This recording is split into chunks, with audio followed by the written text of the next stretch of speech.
you want this? Maybe, yeah. So, Okay. We're live. Okay. Let us begin by acknowledging that we are gathered today in Mi'kmaq, the ancestral, present, and future territory of the Mi'kmaq people. Today, we gather with the intent followed by the Living Peace and Friendship Treaty, with respect, cooperation, and coexistence. We are all treaty people. I will call this town council meeting to order. It is June 10th, 2025. I will call for the approval of the agenda, additions or omission. Councillor Carter, I'll move that the agenda be accepted as circulated. I'll second that. and second by the deputy. Thank you. All those in favor signify aye. Opposed, nay. The motion is carried. Thank you. We'll move on to the acceptance of the minutes. We have 4 council meetings. One regular and the other 3 are special, which were related to the budget. So we have to accept them individually, correct?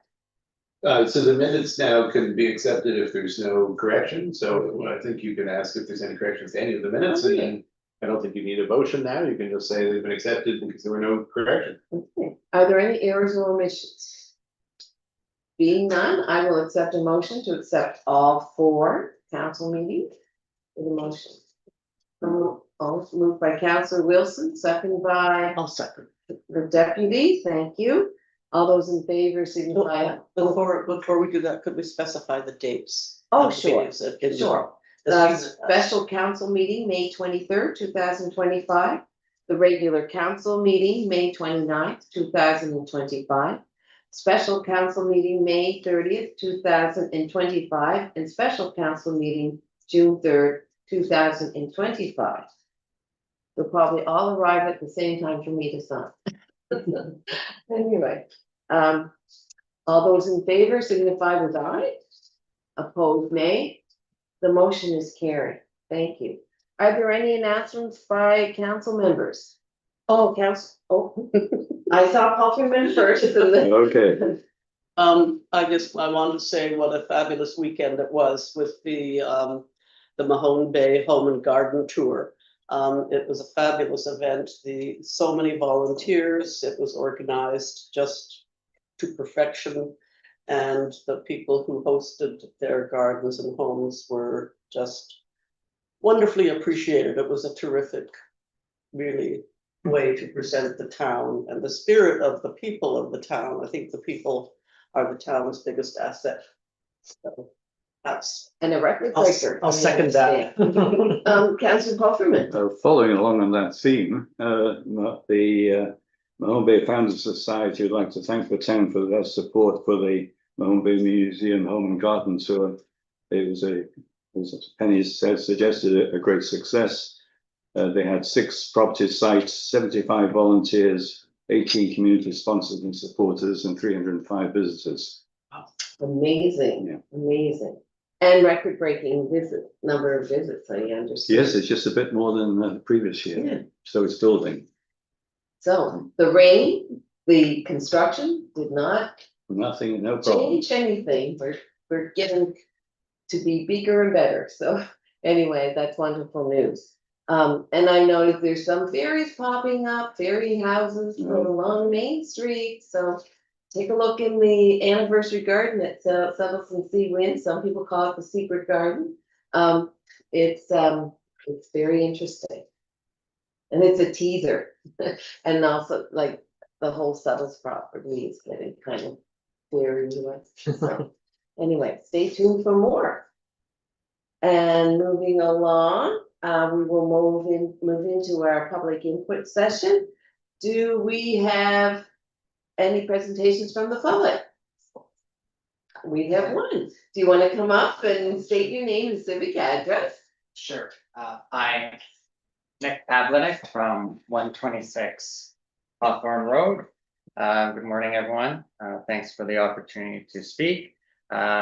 Just wanted to make a comment that based on the feedback from the public meeting related to the change of Hawthorne Road to residential and service, and given the complexity of the change being considered, kindly request council at this time to direct the application to the PAC to have a closer look at the impacts and solution options, considering this new concern before proceeding. I believe taking this action would help ensure this important feedback receives respectful consideration and ensure a reasonable amount of time to evaluate options before council makes the final decision. I think also it would go a long way for community harmony and to make everyone more comfortable with this significant change. I believe we are on the last mile of this journey and that a reasonable solution does exist and can be found with a little more time. Thank you. Thank you, Nick, for your presentation. Councilor Carver. May I ask a question of Mr. Pavliner? Sure. Yeah. What is the nature of concerns? Uh, Would warrant council referring it back to PAC? I mean, as I see it, council has gone through its due process in terms of a request from the community. So what is the new information?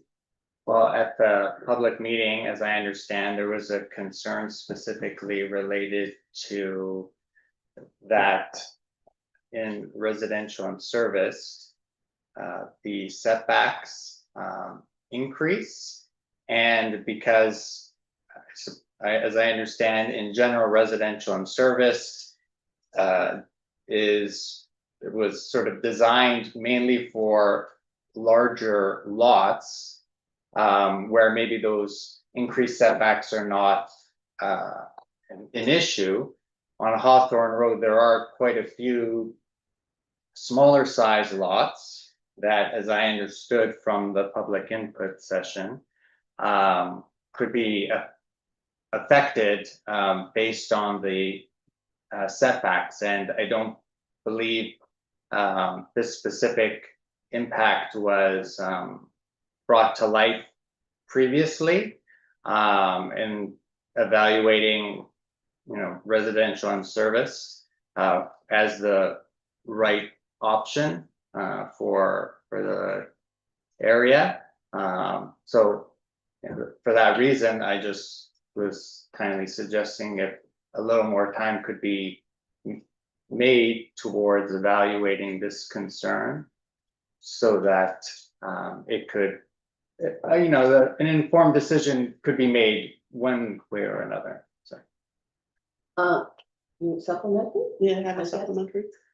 So the implication of the new information is people are aware that with the increased setbacks, the smaller building lots could only have smaller homes. They could still be built upon, but with smaller homes. Is that correct? Not quite. I'm asking Mr. Pavliner. Oh, sorry. Well, I don't want to speak for anyone else, and by all means, as I said from the beginning, I'm not an expert in this field in any regard. But what I simply saying is that based on this new information, this new feedback, and based that I don't think it was looked at closely previously because it was just brought up, I believe it warrants a closer evaluation. I don't feel I can personally speak to all of those implications precisely, because again, this is not my field of expertise. I just think that it is warranted to have a closer look by qualified individuals before a decision is made. Thank you. Thank you. Deputy. I just wanted to add a note of clarity. This was brought up by the individual who owns multiple properties and is planning to build on there. The other note that we just also for the public is that the current setbacks allow for, I believe, a 40% coverage of the site, whereas the residential and serviced, while the setbacks are small or larger, doesn't have that requirement. So to answer your question, Penny, I believe that it doesn't necessarily mean that the houses may be smaller. They may be taller and have more volume on a smaller setback. So that's where that request came from. Okay, anything else? Well, thank you for your presentation. Good to see you again, Nick. Okay, that is our public presentations. We'll move on to correspondence, which I do not have any at this time. Anybody? Okay, we'll move on to staff reports. Item 7, and we'll go to 7.1. And this is June 10 staff report to council. So those were in your package. And it's just the usual summary report, if we'll take some questions on that. Anybody, any questions? Oh, Councillor Popperman. Not so much a question. I did circulate this morning, so I only got it late yesterday, a response from the group looking at the Traffic Safety Act, I guess it is, yeah. And the interim adoption of some of the rules. It's there's about 40 odd pages worth of notes that you can have a look at, but I asked a couple of questions at that meeting. One was related to a subject that will come up in a minute or so. The other was related to parking on streets where there are double yellow lines. And the answer to that question is, I think the question was posed, under regulation, is street side parking permitted on a road highway when the space taken up by parked vehicles force traffic to cross double yellow lines, perhaps of some distance, due to lack of remaining road space due to parked cars? As it applies to in town, where the speed limit is 50 km or slower, unless there is an unobstructed width of at least 3 meters of main traveled way available for other traffic. So without 3 meters, parking by regulation isn't allowed, and I measured it roughly the other day, and we're short of that. Where did you measure it, Brian? In the centre line to where cars are parked to the side of the road in 2 or 3 places. Okay. Now, it depended, there were cars and trucks, of course, that makes it worse. And it does wiggle a bit. It's slightly wider in some places, but basically this is the narrow section from the banks, more or less the bank down to the above. It could affect Clearway, but I haven't checked that at all. So basically we shouldn't be doing it. Did you say 3 meters? Yes. It's in the literature that you've Oh, yeah. got.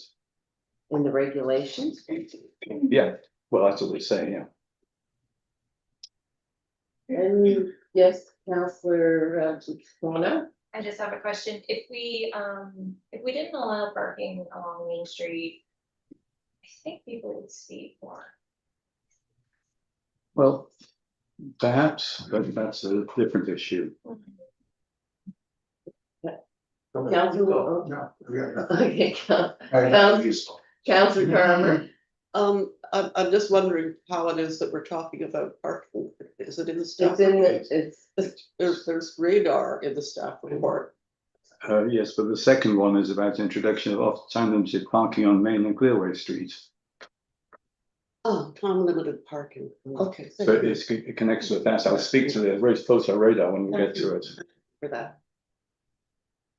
any other discussion? Councillor Wilson, you sure? Yeah. Okay, all right, and did you want to speak to the? Sure. On the question of photo radar, the town has yet to send in its thoughts on it, which were in favour. As I recall, the answer to the question is not good particularly. So the question I asked was, what is the plan to implement ticket issuing photo radar? Speeding is one of the most intractable problems in towns, otherwise dependent on the overstretched RCMP for enforcement. And the answer to that is As drafted, the TSA would give municipalities bylaw making authority. The province would have regulation making authority. Discussions are underway with partner departments such as Justice on the impacts to implementing photo enforcement and including changes to summary offence legislation which does not currently contemplate photo enforcement. Additional technical and legislative changes are likely required. Which suggests to me that it's not going to happen quickly. Hmm. Doesn't seem so. So you said something about us submitting Well, yes, where is it now? It's on here somewhere. Yeah, we're supposed to be writing a letter to add to the fact that we've submitted the comments at the staff level, okay, just because, council getting something at that level would be Right. helpful. We'll have something drafted and sent off shortly. It was being discussed in the last policy and strategy meeting, so we just held off till after that and haven't had a chance since, so. okay, Put it in. all right. So that's essentially backs up into the speed bump type Yes. issues. Yes. Yeah, well, that was what we waited to see if there was going to be any further direction, but we're just writing on the speed radar now, so it's just a matter of getting letters up now. Okay. Anything else from that? No, those are the only two questions I asked. Okay. The rest, there is, let's say, about 40 pages worth of where they think they're going, and more particularly, actually, all of this was supposed to happen within a day of that last meeting we had. Right. I had to go after them to get this Oh, feedback. And they are going to be having the working session before too long, which was originally going to be in the next few days, but now Yes. it's 3 weeks later. okay. So there is a working session coming up where there's opportunity to, and I will attend it, where there's opportunity to see some of the issues. And might get a better sense of timeline as well. Right, right. Okay, well, thank you, Council Hopper, for your work on those topics on safety. Oh, Councilor Kwana. I am wondering about the report for, Ralph, RULC.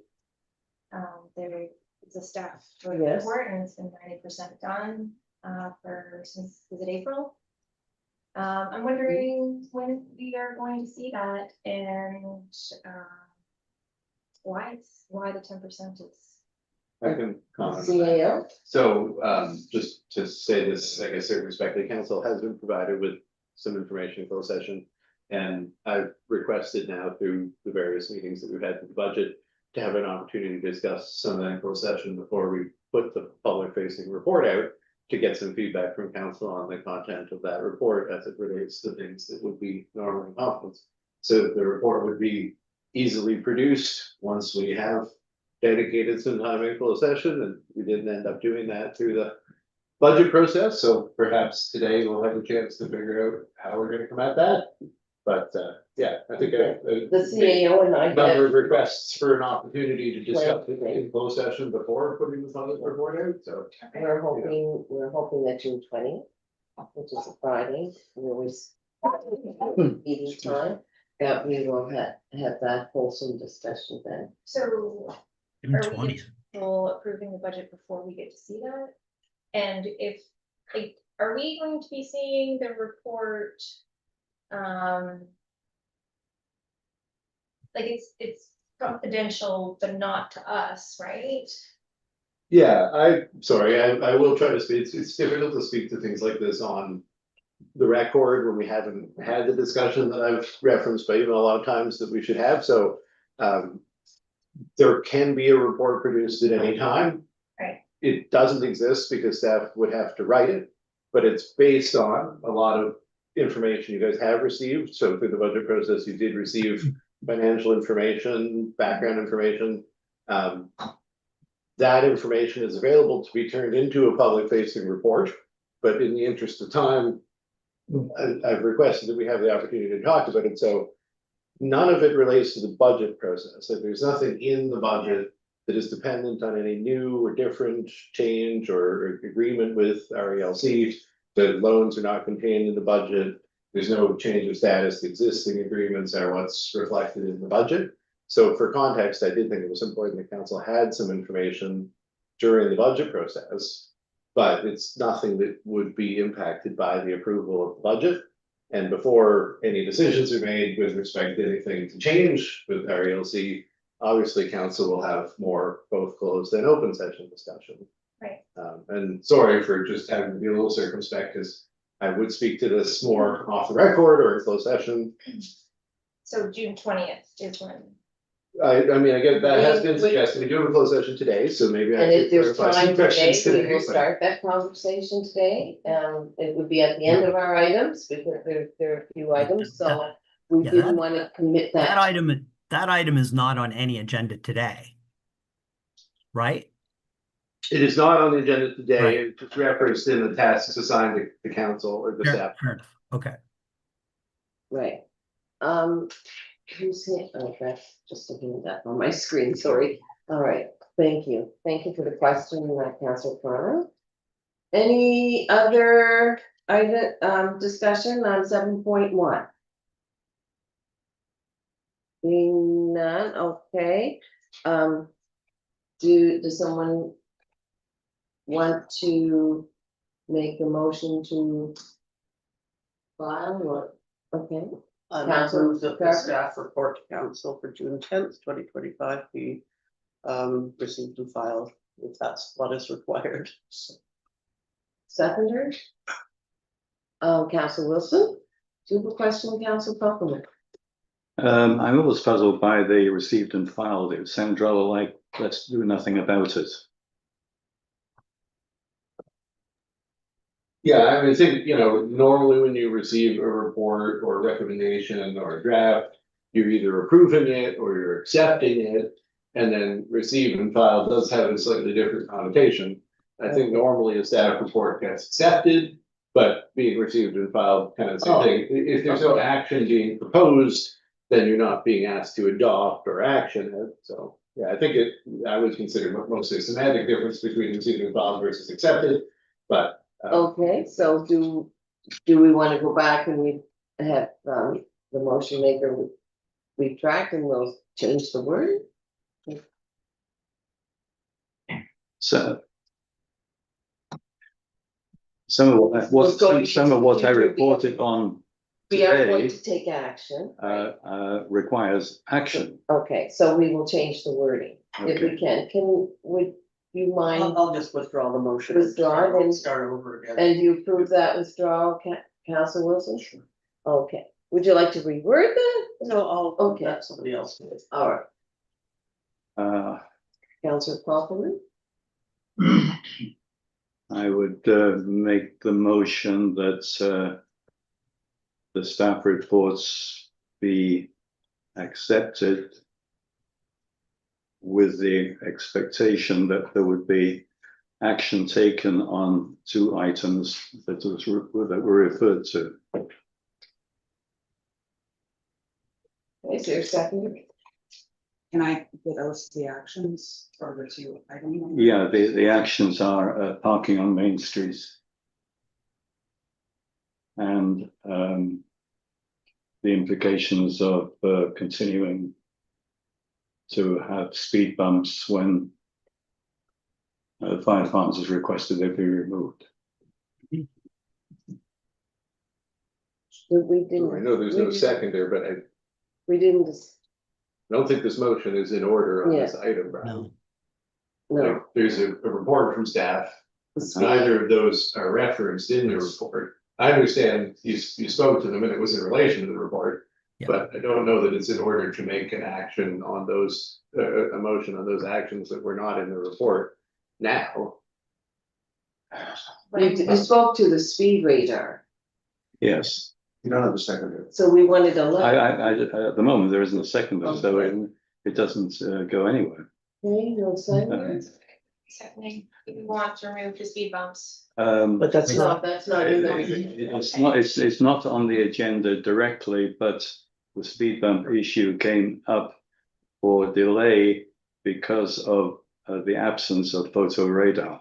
So there's the linkage. We have a report on the likelihood of photo radar, and I'm prepared to drop that one because it is an evolving issue, if you will. As to the parking, I think it needs to be examined about where we stand legally. Councillor Wilson? Well, in the absence of a seconder, I think you should move on and accept this report for information. But I would suggest that if Councillor Kaufman would like to have a fulsome discussion of these two issues, it should be put on the agenda and we should discuss it. Up to now, we haven't. It just gets inserted willy-nilly every time there's a chance. Mayor, I'd second the motion to receive and file the Oh. the standard monthly report or a quarter, I guess, meeting report. Okay. We have any further discussion? No? Okay, all those in favor? I'm sorry, except that either or both of those items could be referred to the Policy and Strategy Committee. They have. Council again. Well, they have been, and they've been reviewed at that committee twice, to my recollection. Yeah. And there was a decision not to bring it to council. But anyway, Okay. there's a motion on the floor. Can we move this item along? Are you ready for the question or Councillor Kaufman, did you? Well, it's simply that it's not true that parking was discussed at a previous meeting in the context of what I referred to today. Yeah. Certainly did refer to the other item. Okay, Councillor Twiner? So how do we get this added to the agenda? So the normal process to add an item to the agenda is either under new business, you give a notice of motion for the next meeting of council, or prior to the next meeting of council, I guess 5 days or more ahead, you write Kelly and say, here's my item and here's the backup document that I want attached, and that goes in the package for the next meeting. All right, Thank you. ready for the question? All those in favor signify aye. Opposed? And one abstention?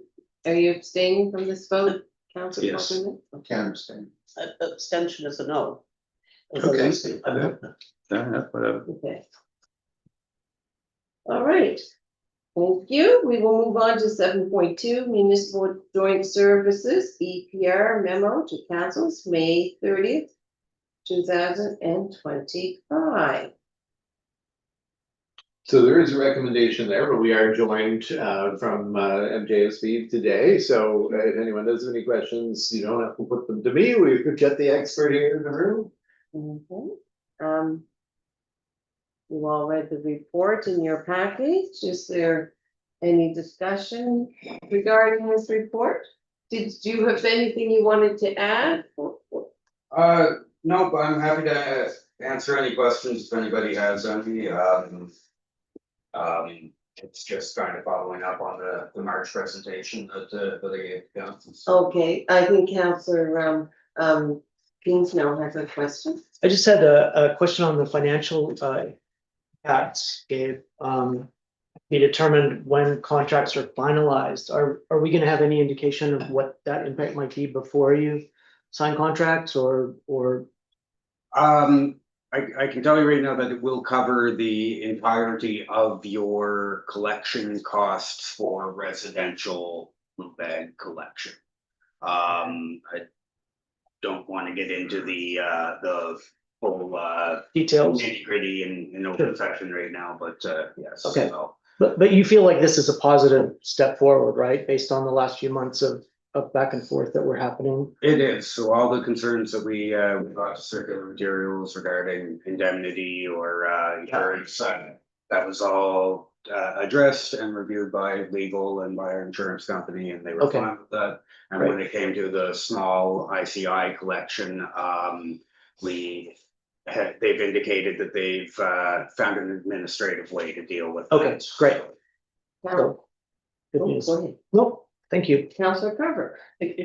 Again, what will the experience be from the citizen point of view, the resident point of view, in terms of what it will look like with circular solutions Circular materials. Circular materials. So they shouldn't see a huge impact to what's going curbside. The residents honestly shouldn't notice much of a change at all. There is some back and forth a little bit on the exact items that will be in the bags and not things like flexible packaging right now, which it's technically a landfill item, is going to be become a recyclable item or an obligated item. What was that one? Like flexible packaging, so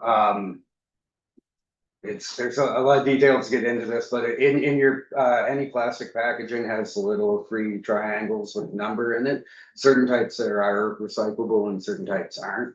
Oftentimes it all ends up in the blue bag anyway and gets sorted out at the material recovery facility. But some of those items do become obligated under here. They are proposing depot collection for that, although we're still finalizing all of that. But ultimately, one of the biggest benefits is your blue bag collection is going to be standardized across the province. So if somebody has a summer home here in the Mahone Bay and a home up in Pictou, they'll be putting the same material to the curbside in both locations rather than a little bit of a difference. And the schedules, will the schedules remain the same? For Mahone Bay with your collection contracts, yes, they remain the same, so. Any further questions for Dave? No? Well, thank you. Thank you for having me. Thanks, Kate.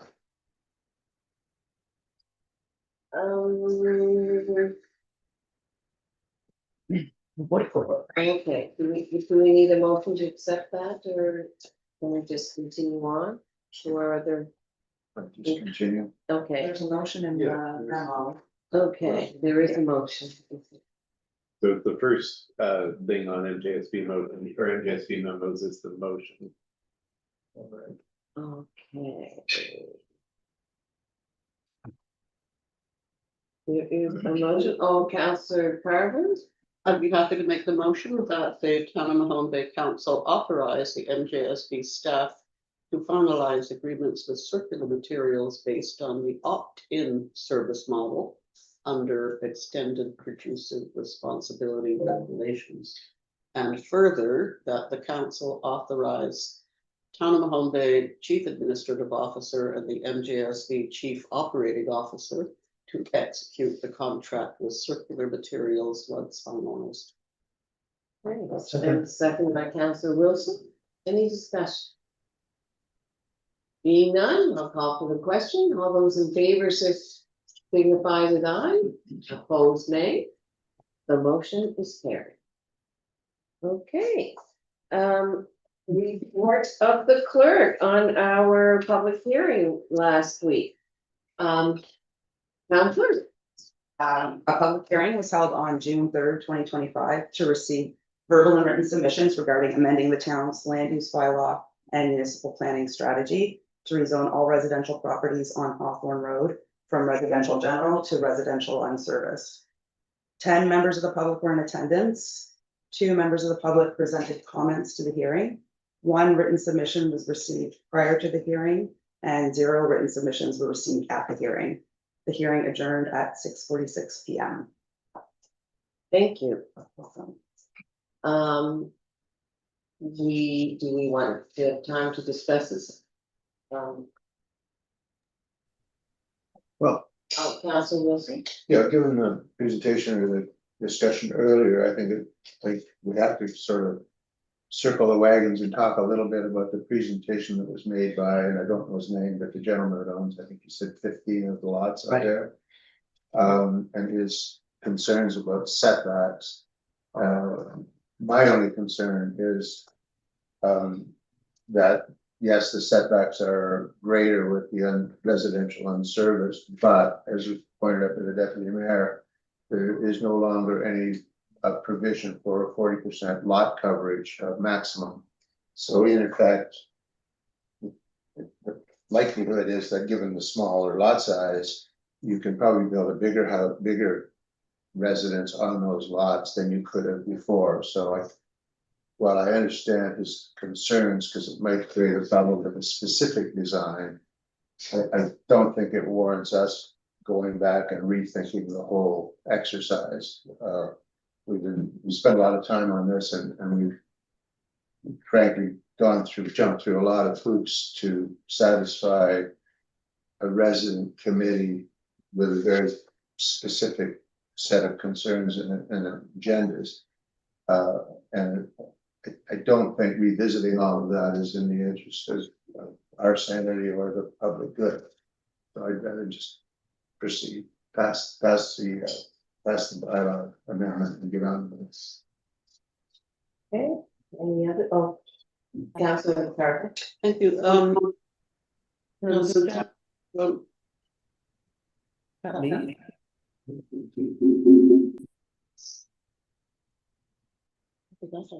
Should be okay now. Yeah, thank you. I forgot my question. Can staff tell us what the difference in the setbacks are between the two different types of zoning? Either of the staff present. Yeah, my understanding was the difference was only half of a meter, but I can look it up while we're talking. Thank you. So I'll just continue, having heard the comments this morning during the public presentation for the public input session.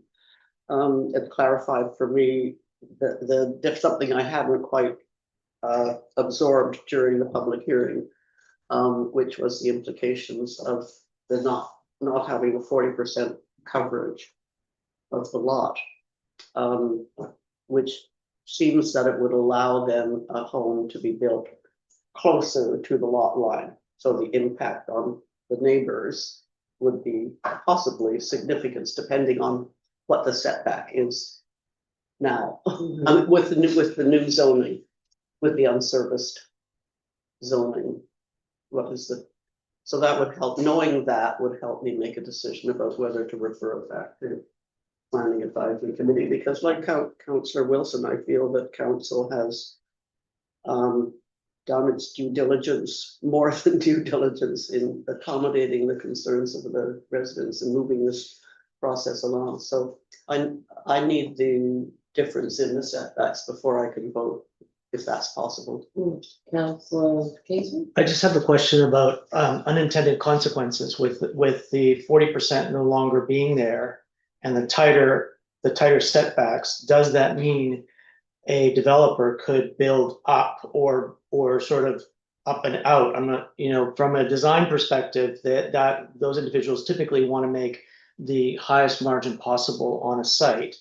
So that would be my concern. I think I've wrapped my head around the setbacks, but what is the volumetrics that might impact both the look and the feel of the neighborhood, and I don't know what other kind of unintended consequence there might be from maximizing a site with a tighter setback. And I think the setbacks were quite large, quite different, Dylan, like a meter or two, but I can't quite remember.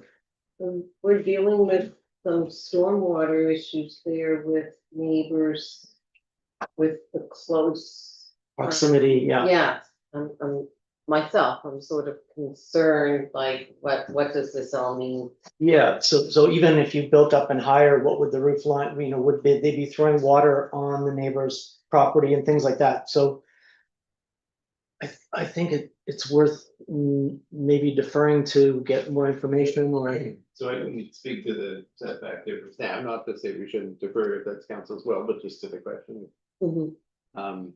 So it's currently in residential general zone, and specifically was the minimum side setback that was being discussed. So the minimum side setback was 3 meters, or is currently 3 meters in the residential general zone. And in the residential unserviced zone, the minimum side setback is 3.5 meters. So it's basically it's a 0.5 meter difference. In the current rule, you can get 0.5 meters closer to your neighboring property than you will be able to if we switch to residential. They're also front and back setbacks are different? Yeah, it's the same difference. So it's currently 4.5 for rear and front, and it would become 5 for rear and front. I think side was what was called out specifically in the. I see, right. Council Wilson. The big difference, the big difference as I understand it is going to rural unserviced. Is you could build because there is no 40% rural, you could theoretically build your building right to the setback on both the sides and the front and rear. Right. That's the difference. Yeah. And so you don't have any yards, again, no lawnmower. Right. But the other part of the answer, I think, is there is already a limitation as to how high you can go. And It's the same in both, it's 13.5. it's 47 Okay. feet, no matter where you are, so. it doesn't Okay. change. Yeah, so that's the basic trade-off. You can get, you have to be half a meter further from all your property lines, but you don't have that minimum or maximum lot coverage requirement. And I guess to my original comment, I'll go after, but I did have my hand up before, but. No, no, you go ahead. No, I meant before, I still have something to say, but I'm happy to go last. I just wanted to know about, water. Are there any restrictions for builders to put in drainage or anything? Well, this actually ties in the thing I was gonna say anyway, so I'll respond to all this way. So that was, my impression, to be honest, at staff level, being at the session, hearing about this concern, is that there's been a lot of effort made through the residents and PAC to speak to why the neighborhood may have a rural character, an unserviced character that is more suitable to the proposed zone. And a lot of that speaks to the availability of infrastructure, and there's been a lot made of the lack of municipal water and the width of the streets. But the other thing that isn't really spoken to there is the lack of stormwater system. The properties all drain downhill onto other properties. And, under the town stormwater management bylaw, even if most of these are happening as of right, they are required to manage the stormwater flows across the property. And they are required to mitigate impacts on the neighboring property. And so, when I heard this concern, to me, it does seem incongruent with the overall approach that we're taking. Like, we're taking an approach, we're saying, this has a rural character, relatively unserviced character. Properties would benefit from less density, more space, more opportunity to manage issues within the premises. And that's what the rural residential unserviced zone comes with. These additional setbacks are to make up for a lack of municipal infrastructure. So you could run a ditch along the side of your property or a swale, or so those additional half a meter setback requirements seem appropriate to the argument that's been made for the overall zoning of the area. But yeah, so people do have to take the responsibility for themselves to manage stormwater, and they do have to provide plans to Jonathan and. Councilor Kingston. But they could also not manage it, right? So, which is the challenge, or the challenge, I guess, that we've seen on a couple of properties right now. So it strikes me that given we're still having this discussion, that it might be worthy, and there's no urgency, there's no grand urgency here, that it might be worth, brain damage notwithstanding, Kelly, that that it goes back to PAC for another look. Councillor Feeny has his hand up. Oh, Councilor Feeney. Hello. So Mara, when I turned my computer off and ended a Thursday, I fully expected that to support this, the motion and the package and the decision to make the amendment. And so I am surprised that this is where we are. Albeit I was at the meeting and I did hear the commentary about the setbacks. If you go back to the original request, a large component of that was really around hydrology and some of the limiting factors around water availability in the neighborhood. And the fact that when a new builder does drill a new well, they are required to file the results of those well and the water flow with the provincial government. And the 70% of the last dozen wells that have been drilled on the hill have failed to meet the minimum provincial standards, which drove the compounding of the issue about what about the next house? What about the house after that? What about the fourth house? What about the seventh house? At what point is there a tipping point where there's not enough hydrology to provide minimum amount of basic running water all the homes on the hill? So that was really driving the primary request of the amendment. It was to get our head around what the government could do through the land use bylaw to ensure that we had appropriate studies conducted in the advance of development, so that we didn't have the law of unintended consequence, which wasn't a person developed a home and everybody on the hill no longer had enough running water to take a shower in the morning. So while I'm, empathetic to the impact on a developer about the setbacks, I think in the hierarchy of needs, the larger and more salient problem that this bylaw was addressing was going to be minimum water availability for the completion of the subdivision. So I think while I'm very empathetic to the development objectives of the landowner, who I understand owns more than a dozen vacant lots, there's just no evidence that there's enough hydrology on the hill to ever allow for 12 constructed homes, hence the changes that would require the development agreements and so on and so forth. So I'm all for kicking it back to the to the PAC for a review if that's required. But I think it's important for everybody to realize, like, this is not a free process. Like, we've spent many tens of thousands of dollars on staff time and development time and effort to get to this point. And it's not like, we can't review it. We've had 2 public meetings. We've rescheduled it twice. So I just think everyone needs to understand, the public especially, that if we review it, it's not free, and it needs to be, and that cost needs to be borne by the taxpayer. So we can't review it indefinitely. But if Councillor Kingsmill is of the opinion it should go back to the PAC for a further review, I'm amenable to that, and I would support that motion if he made it. Councillor Twana? I think it should go back to the PAC, because although taxpayers are paying money for this, some people are, potentially losing, the value of their homes. So, right? Right. It's important. Right. Okay. Why don't you make the motion? I would Did- like to make the Kelly, motion. did you make a motion there? You didn't, okay. Okay, make the motion, then it Yes. goes back to the PAC. Is there a second for that motion? Second that. Councillor Twan, Councillor Kingsmill? It's okay. Question, Um, Councillor Carver? in referring this issue back to the Planning Advisory Committee, what specifically are we asking them to look at?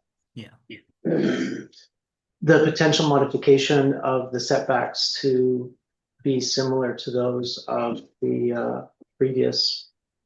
Half a meter to less than 2 feet.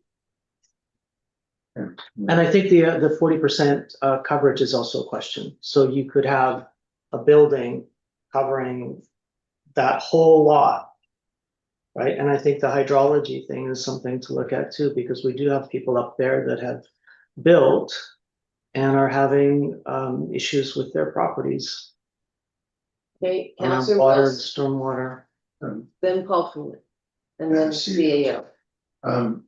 Just to remember where we were with this month and a half ago.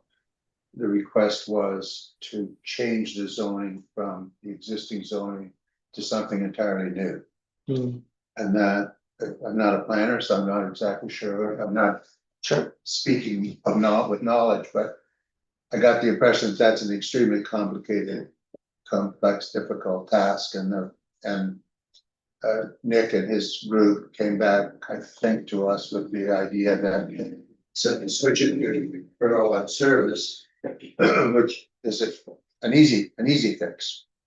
We go back now to changing the setbacks and maybe Right. changing the 40% rule. We're right back where we started, creating a whole new zone, Right. which puts us back in a complicated world.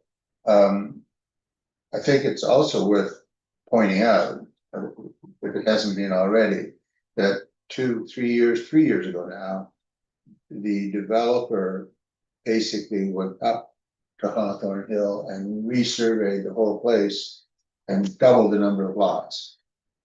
So, and obviously had the lot sizes. There was not a whimper from anybody at that time. But he effectively doubled the density. Right. With his stroke of a pen, and not to mention the fact he improved his balance sheet by well over $1 million. Sure, yeah. So, you know, we can't be all things to all people here. We can only, in my opinion, accommodate so much change. I'm perfectly willing to go back to the original provision, or to what the current zoning is. If that's the wish of council. I think it's fruitless to go back to PAC, but having said that, I'd be happy to chair that meeting. I have Council Pokemon. Essentially the same point. If you change this residential and service, you change all the residential and service. With Right. what implications, I don't know. Otherwise, it's exactly as Councillor Wilson said, opening another can of worms. And by all means, talk about it some more if it wants, but I don't see any change in how to deal with the issue. Okay, CAO. Can I just ask Councillor Kaufman what the first part of his comment was? I couldn't quite hear it. Oh, sorry. It's that if you change a residential and service setbacks, then that applies to all other residential and service, unless you're creating a special category. And the special category then may generate other special category requests.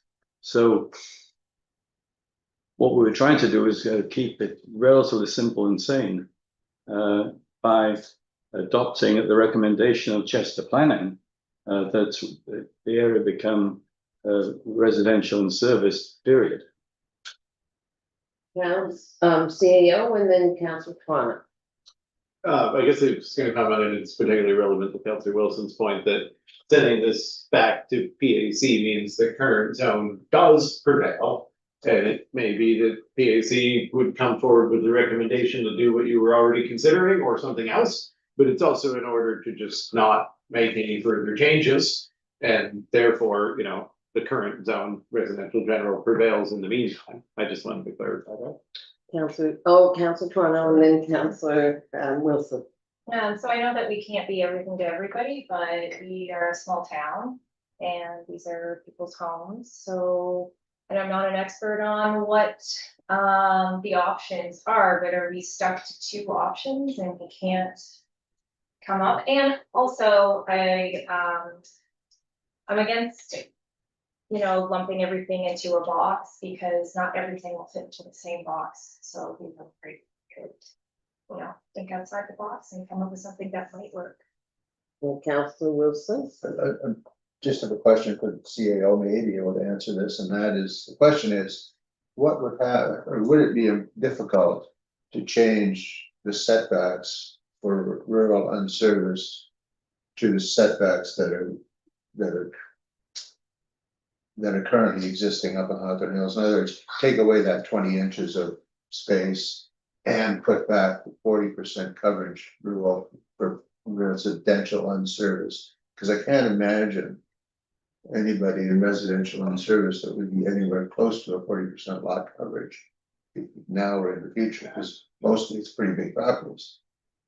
Yeah, so I mean, it's not a complicated process to make those changes, just amend the bylaw to match the requirements in the other section. You still have to go through the hearing process and everything else. I guess, you know, the concern around it is, if you look at issues that we've had homeowners experience in Mahone Bay, there have been plenty from people who have built, and typically they haven't built, they've purchased a home from a builder who has built too close to a property line, and they're, you know, in hindsight, they wish they hadn't. So, you know, this is a move to basically allow people to make that mistake, because it is in the interest of the people selling the lots.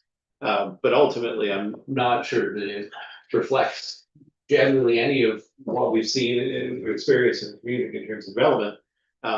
If that were the general desire, was to generally be more permissive about building closer to other properties, it's not difficult to do, you know, conceptually. It may be at odds with a lot of the effort in the plan review process.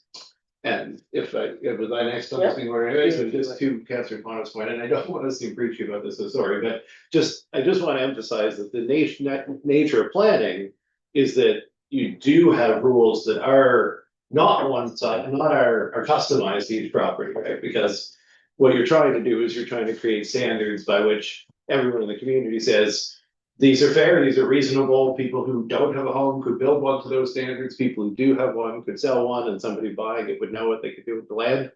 So that clarity that says, these are the rules that are relatively universal, like, that actually is something that is helpful, like, it is valued and it is part of the system. So we've tried to move away from, you know, each property has its own custom scenario that is worked out with council. So I would just caution, just in general, the approach of, you know, not having set zones and sticking to them. Okay, I have Councillor Carver, then Feeney, and then Wilson. What did you And know? then the Oh, deputy. Twana. And deputy has his hand up too. Oh, Oh, and it's the okay, it'll deputy, probably get okay. answered. So Carver first. So I'm interested in the idea of changing the bylaw so that there's a 40% maximum coverage everywhere. Is that what you said, Dustin? I suggested, I asked if it was Yeah, yeah. doable for If it's doable, if unserviced. it's doable, and at this point in what I'm hearing, I could support the motion of referring it back to Pat if that was the question. Or at least include it in the question Okay, for Pat to consider. right. Councillor Feeney. You're mute. Listen, How's that? That's better. As you know, we went through a 36-month odyssey getting the new land use bylaw put in place with extensive community consultation.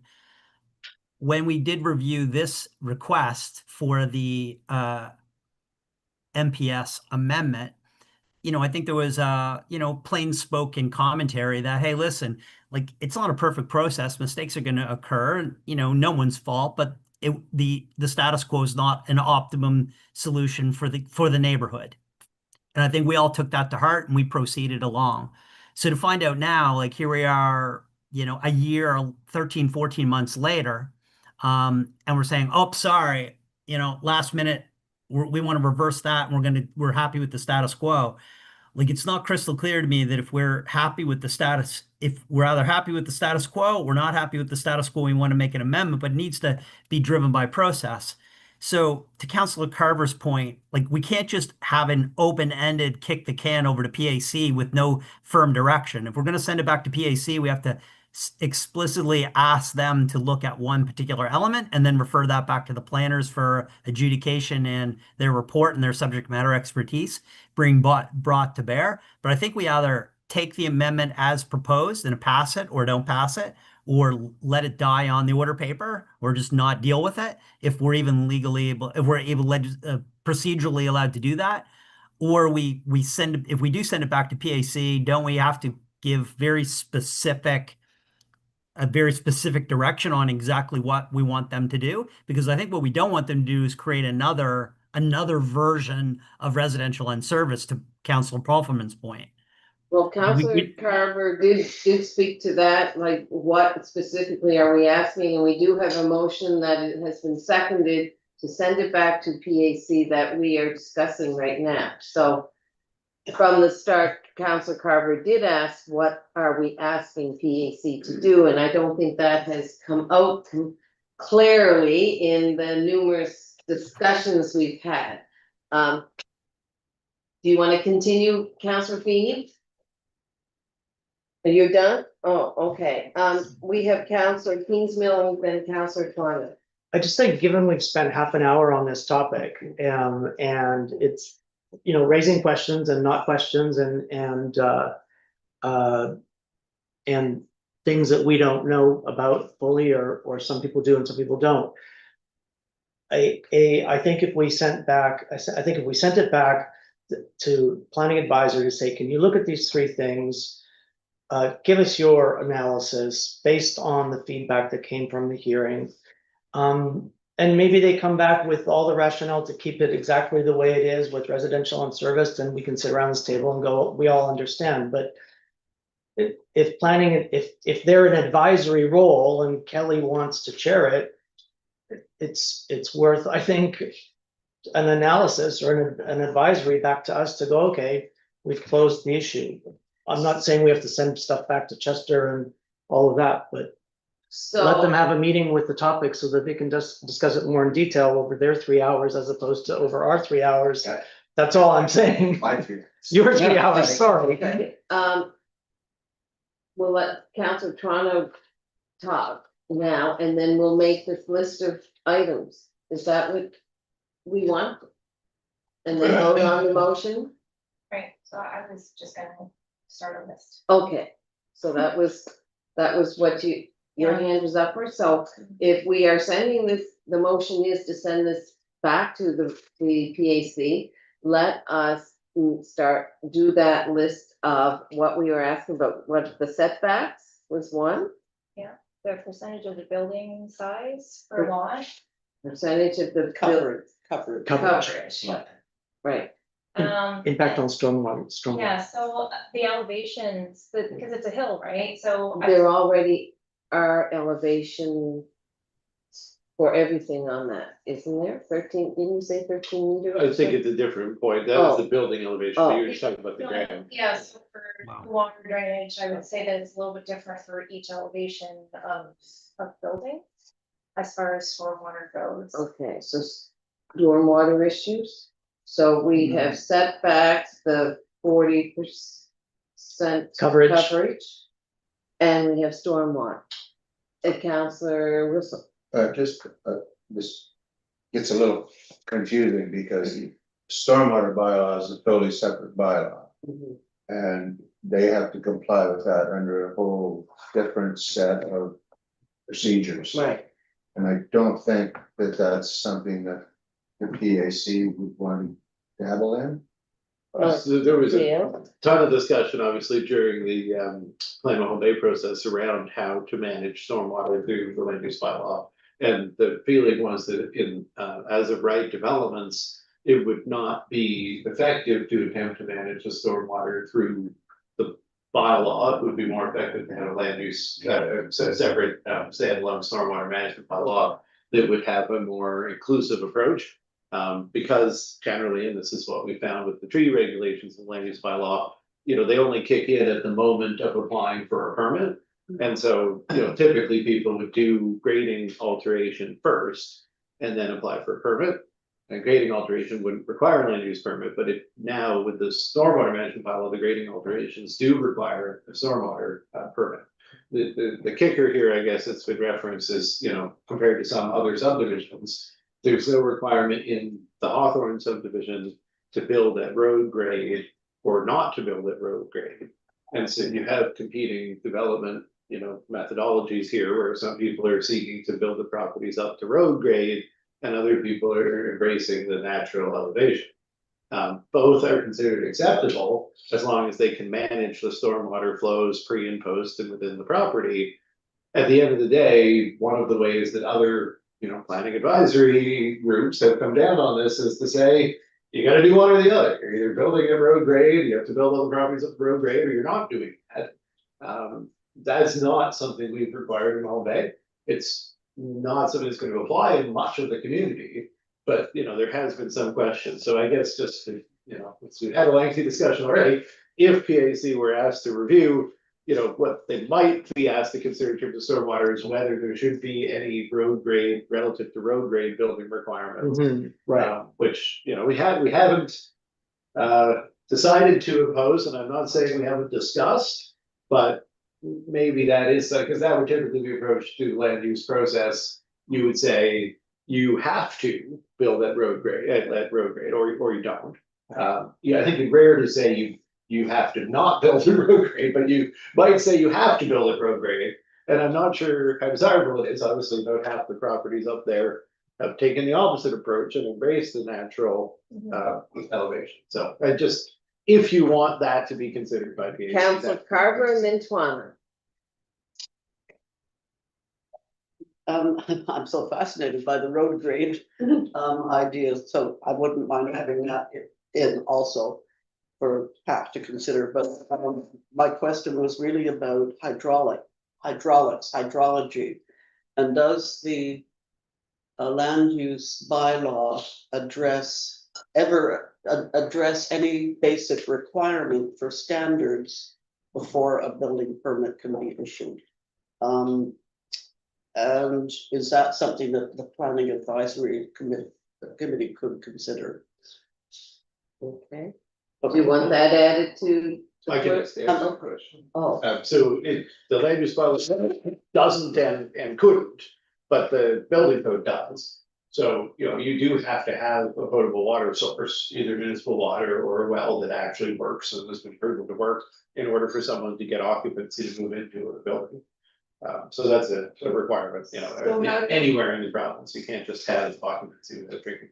so how do those that have failed the testing for low water, how do they get the permit? Like, Well, they obviously succeeded at something at some point as necessary to get in there. So okay, Councillor Twano and then Councillor Wilson. So the option for road grade or just the natural slope of the land for your building, if a builder can't manage the manage, then what? Like if they created something that was road grade, really ugly, and then the property next door starts to take on more water because of this castle that was built to road grade, then what? 'Cause So that's currently not- it's a violation of the stormwater management bylaw, so the town would have to pursue that through bylaw enforcement. And what is the bylaw enforcement for that?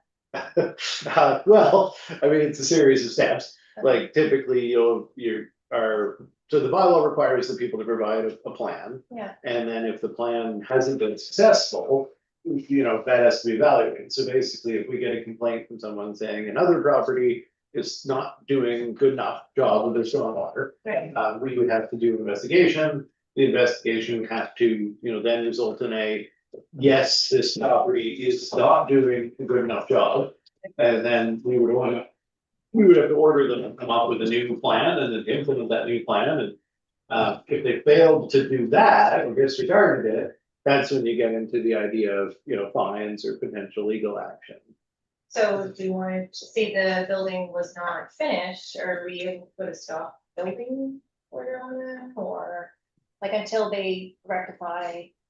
Yeah, I mean, not typically, like if a building isn't finished, then presumably they're working towards a plan and that plan, you know, hasn't yet come to fruition. But they If don't somebody have- feels that during the course of the construction, there's a civil law failure, like a nuisance, right? Yeah. They could sue them and that courts could grant that type of an injunction that you're talking about. It's a civil. But when it comes down to like, has the plan failed? Well, typically the plan would need to be carried out in order to be deemed to have failed, right? So there are some requirements in any construction zone about, you know, if you're a property owner and you're doing construction and in the course of it, you're directing stormwater even temporarily. I think there are some provincial requirements around building. But yeah, that would be illegal. It's a wait and see type of thing. Right, but It's once unfortunate. once you've been built though, whether your building is finished or not, you would know whether or not that is going to fail. Right, the infilling itself. Well, a third party assessment would still have to be carried out, like an engineered plan that calls for infill. Is not in itself a failure, like the engineer has signed off and said this is gonna be fine. So, you know, they're the ones who design it, we don't design it. Another approach that you can take, but it is quite prescriptive, is to say, you know, this is the type of stormwater infrastructure that is required. Like, so you could go further and print the bylaws and say, you know, properties meeting certain characteristics have to do certain things. Whereas our bylaw says they have to come forward with a plan from their engineer, and we're not gonna tell them what that plan needs to consist of. Except that it needs to be a plan that keeps flows across property lines equivalent to what they would have been before. So you can come up with any kind of plan, cisterns, wetlands, swales, gutters, any kind of combination. And it's only when it has demonstrably failed that the town would become involved. Okay, Councillor Wilson, Yeah, just, I think I'm correct in saying this, that there are all kinds of recommendations from the province about how much water you should have in the property, but there are no regulations. And I think I'm right in saying that it's even possible to have a house with no well at all if you have a cistern then you have water deliveries. And that very well maybe, I didn't mean to misspeak about all the scenarios they would accept, but I know there's a check off of some kind. Okay, Counselor Feeney, was your hand up or just, Mayor, I'm just kind of contemplating the various options we have here today. Like if we voted on this and approved it, it would change the zone. If it got approved, if it didn't get approved, it would be like, I mean, it would be difficult to put the genie back in the bottle. If we refer it to the PAC, in an open-ended way, I think it really puts a lot of pressure on staff and PAC to read the minds of council on kind of like what you're really asking them to perform from a due diligence perspective. But it strikes me that I think what we're all agreeing on is that the residential unserviced zone, we want a variation of that. But to Council Pulverman's point, we don't want a variation that's going to change it everywhere. We only want the variance to be very customized and very specific to the neighborhood. And I think we are trying, that maybe that's the solution, but I think we don't really want to do land use bylaw like on the fly, considering we took 3 years and carefully contemplated all of the moving parts. But if we are looking for a variance, it's not crystal clear to me that an individual couldn't request counsel, and maybe the CAO could comment on this. Like even in the context of residential unserviced, could a developer or a property owner not seek a variance around setbacks on an individual? Because this is really by right development, right? Or could they not come and say, I would rather have a different variance, and if they could get collaboration with their neighbors, that could be adjudicated on a site-by-site basis? Oh, Joe, that's a great. So I think that this is the sort of reason why, it does probably require a little bit further discussion. Like there are various scenarios, but I don't want to be able to speak exhaustively to them on the fly. Sure, yeah. Some of them are dependent on the, other variances granted in the neighborhood. So if everyone's the same distance back from the roadway or the side lot, they probably wouldn't vary it. And if people are, already, there is a kind of a standard. So that might kick in a little bit if there's a change, and the change is saying that, now you have to be further away, but everybody already built closer. There is a variance provision that would enable them to say, well, the character of the neighborhood is already closer, so you can vary it closer on that basis. But there are other. Just procedurally, are we, by our action this morning, are we essentially denying the amendment?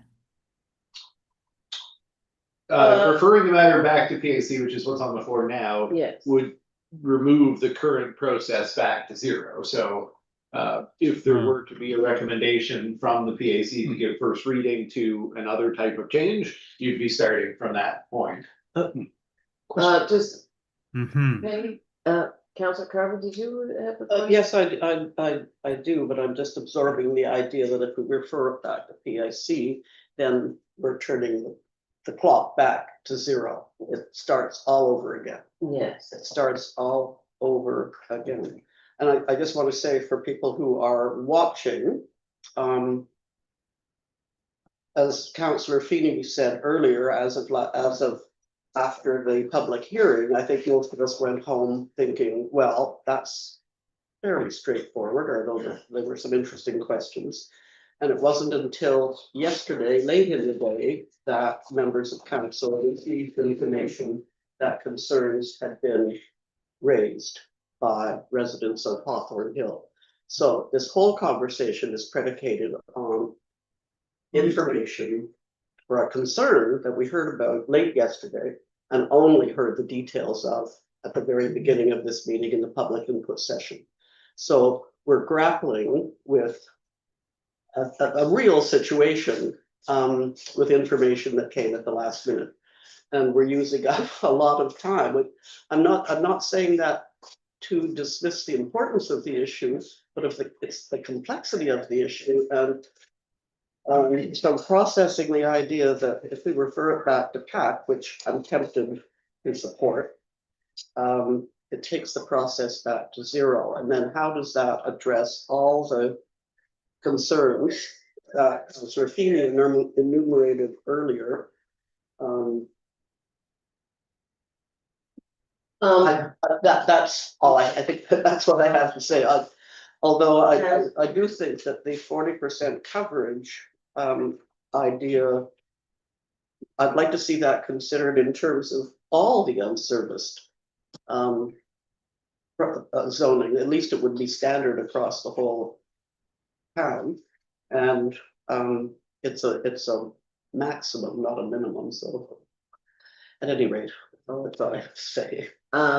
Counselor Kingsmill and then Tuano. Just on to what Joe was saying, maybe we refer back that question of variances to the PAC where, no?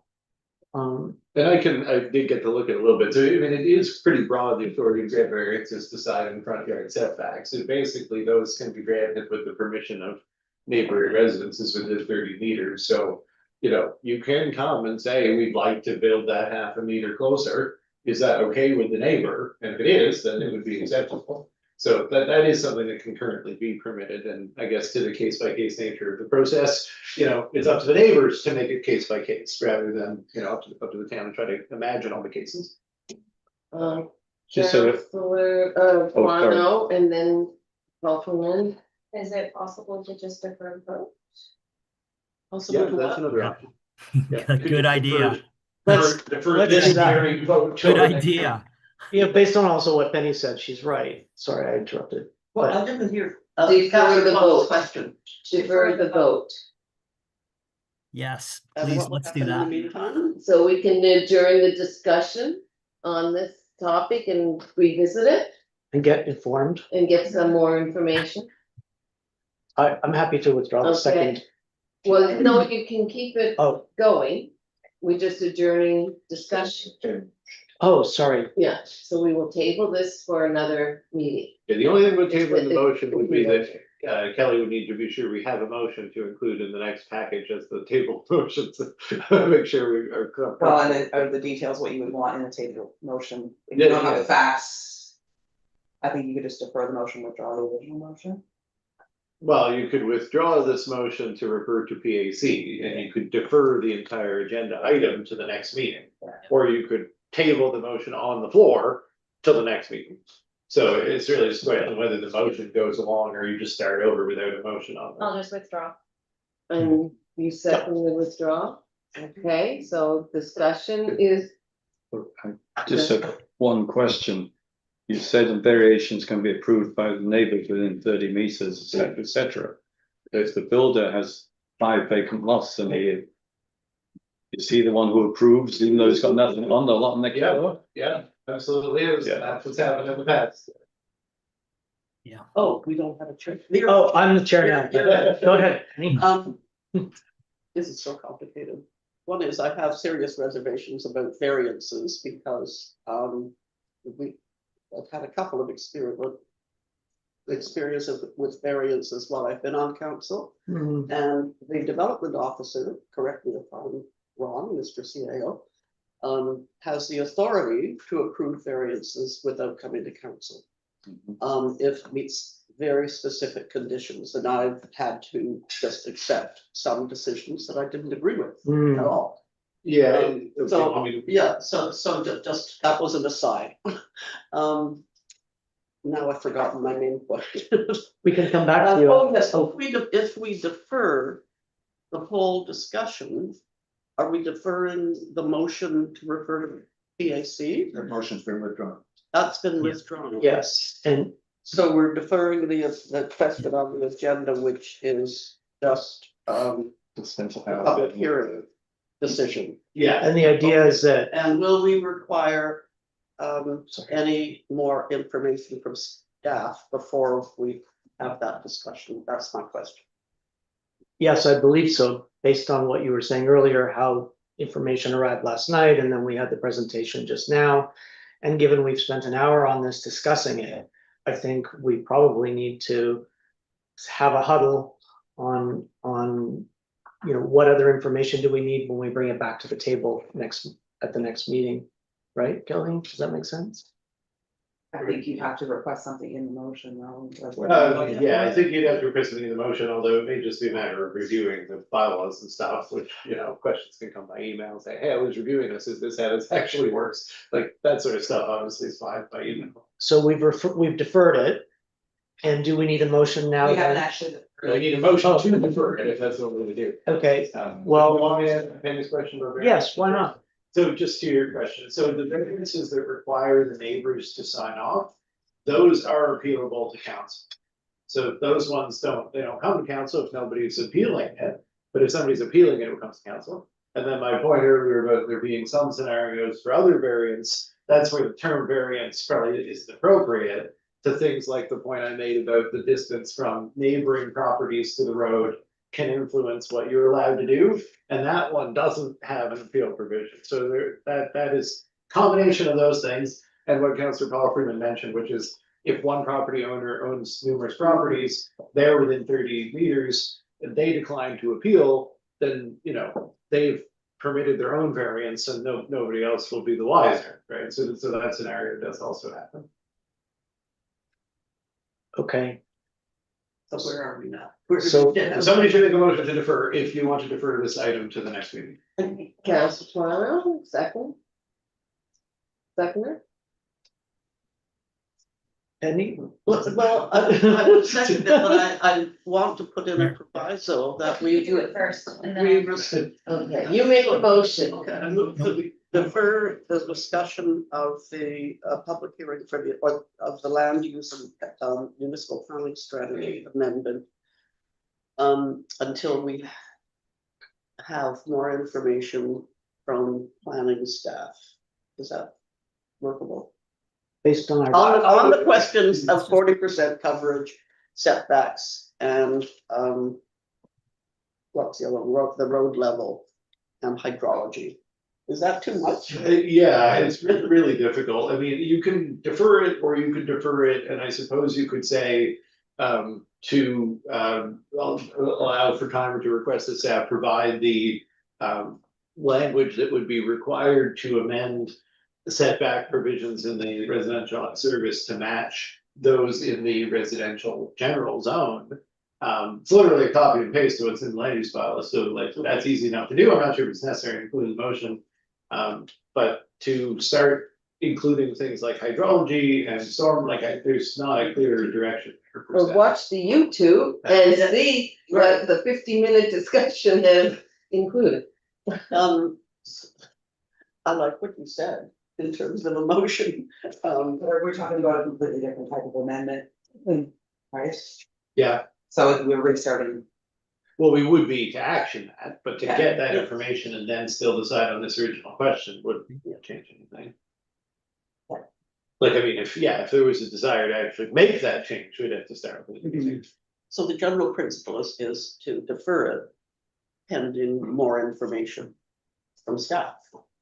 But at this point, the more information is just defined as understanding how council would change if you elected to do so. The setback requirements from the residential and service to match those in the residential general zone.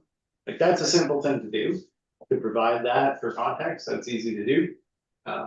But I'm not sure if that's everything you're gonna want, like, it's not gonna change a whole lot, it's just the things I talked about. 0.5 meter setbacks. And would it include the 40% block coverage?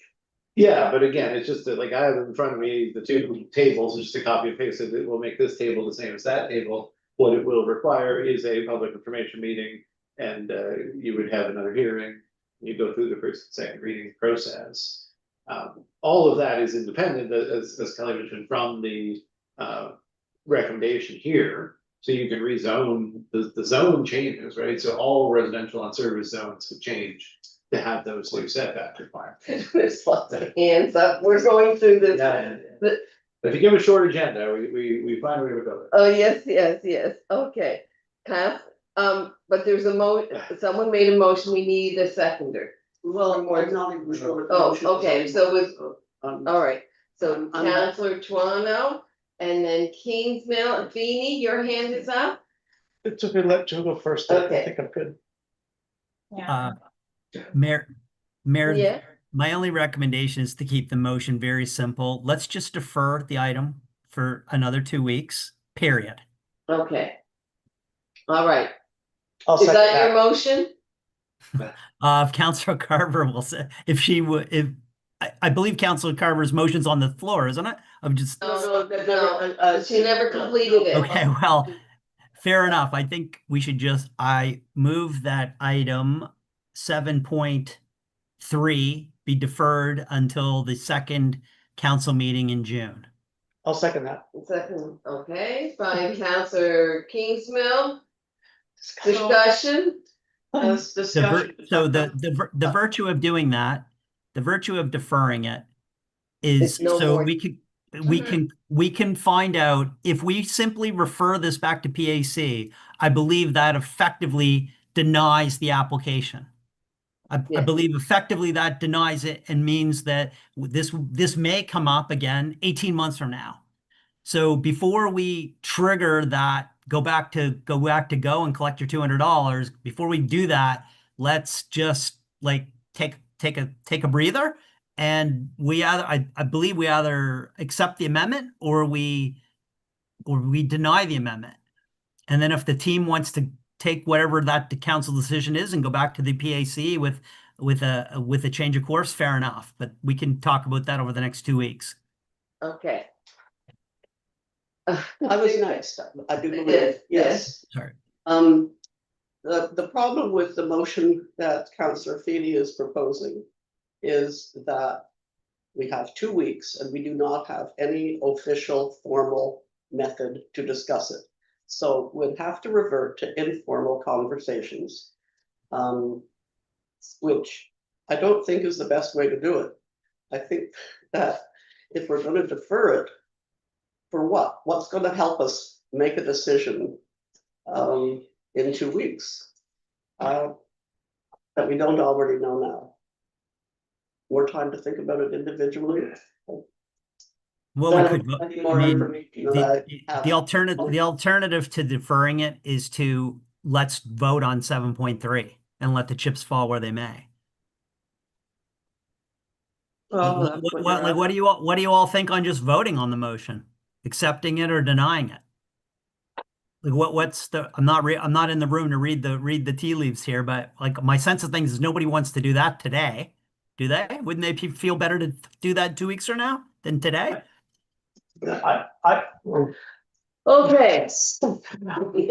Your hand was up, so where you, So in the 2 weeks, isn't it kind of up to us to sort of research it Yeah, ourselves and then exactly. come together in 2 weeks and then talk about what we found and well, I don't want everyone going to our development staff and asking the same question. No. Because staff Oh, this time is- is precious, that's right? not what I was saying. I was saying that, I Read mean, the I line. could be more, up to date and looking at what our bylaws are and all of the restrictions for land use. We can have a picnic with with a reading of the land use bylaw and relative other things. Counselor Puffin, Sorry. I'm just curious about the opinion of the other residents of Hawthorne Hill, and we have Mr. Livick's thoughts on the subject, but clearly the original request came from the broader community, of which we have no information on how they view this situation. okay, So So I'd like to know something. yes, about that. yes. Okay, you owe us ice cream big time. We're coming to your house for ice cream. Okay, so Counselor Feeney has made a motion and it has been seconded. Who seconded? I think you, I did. and so can you repeat that motion? That council defer discussion of amendments, I'll fix it up, to the land use bylaw municipal planning strategy until council second meeting in June. Okay, I think Counselor Feeney was talking about no date attached to that, weren't you? No, he said. Who said He it? did say that, okay. I did if there's Okay. if Are we there's ready support in for the room. Are we ready for the question? Counselor Carver? I'd just like to pick up on Councillor Palfreyman's question about whether this is a one-person request or a community request. Because originally it did seem like a community request to revisit it. So there's something that seems off about now responding to a request from one individual. And I don't know what to do with that. Other than to defer to meeting 2 weeks from now, and maybe other people will come out of the woodwork. I don't know. Yeah, I think, well, I think the best way to approach this is, you know, when PAC receives recommendations, so council referred something to PAC from a member of the public. Once PAC provides its recommendation to council, it's not the applicant's recommendation. This is the planning advisory committee saying, Yeah. this is a new thing we think council should consider. So in that way, you know, you have a process of public information meeting, the hearing, try to hear from the broader neighborhood. But the process is now in council's hands. One of the reasons to consider referring back to PAC would be that it does initiate a new process with the community through public information meeting and hearing. So that the wider neighborhood does have a chance to come out and speak again, if you feel that that is something that is needed. It's possible. Okay, so we have a motion on the floor. It is second. Oh. Do I call for the question now?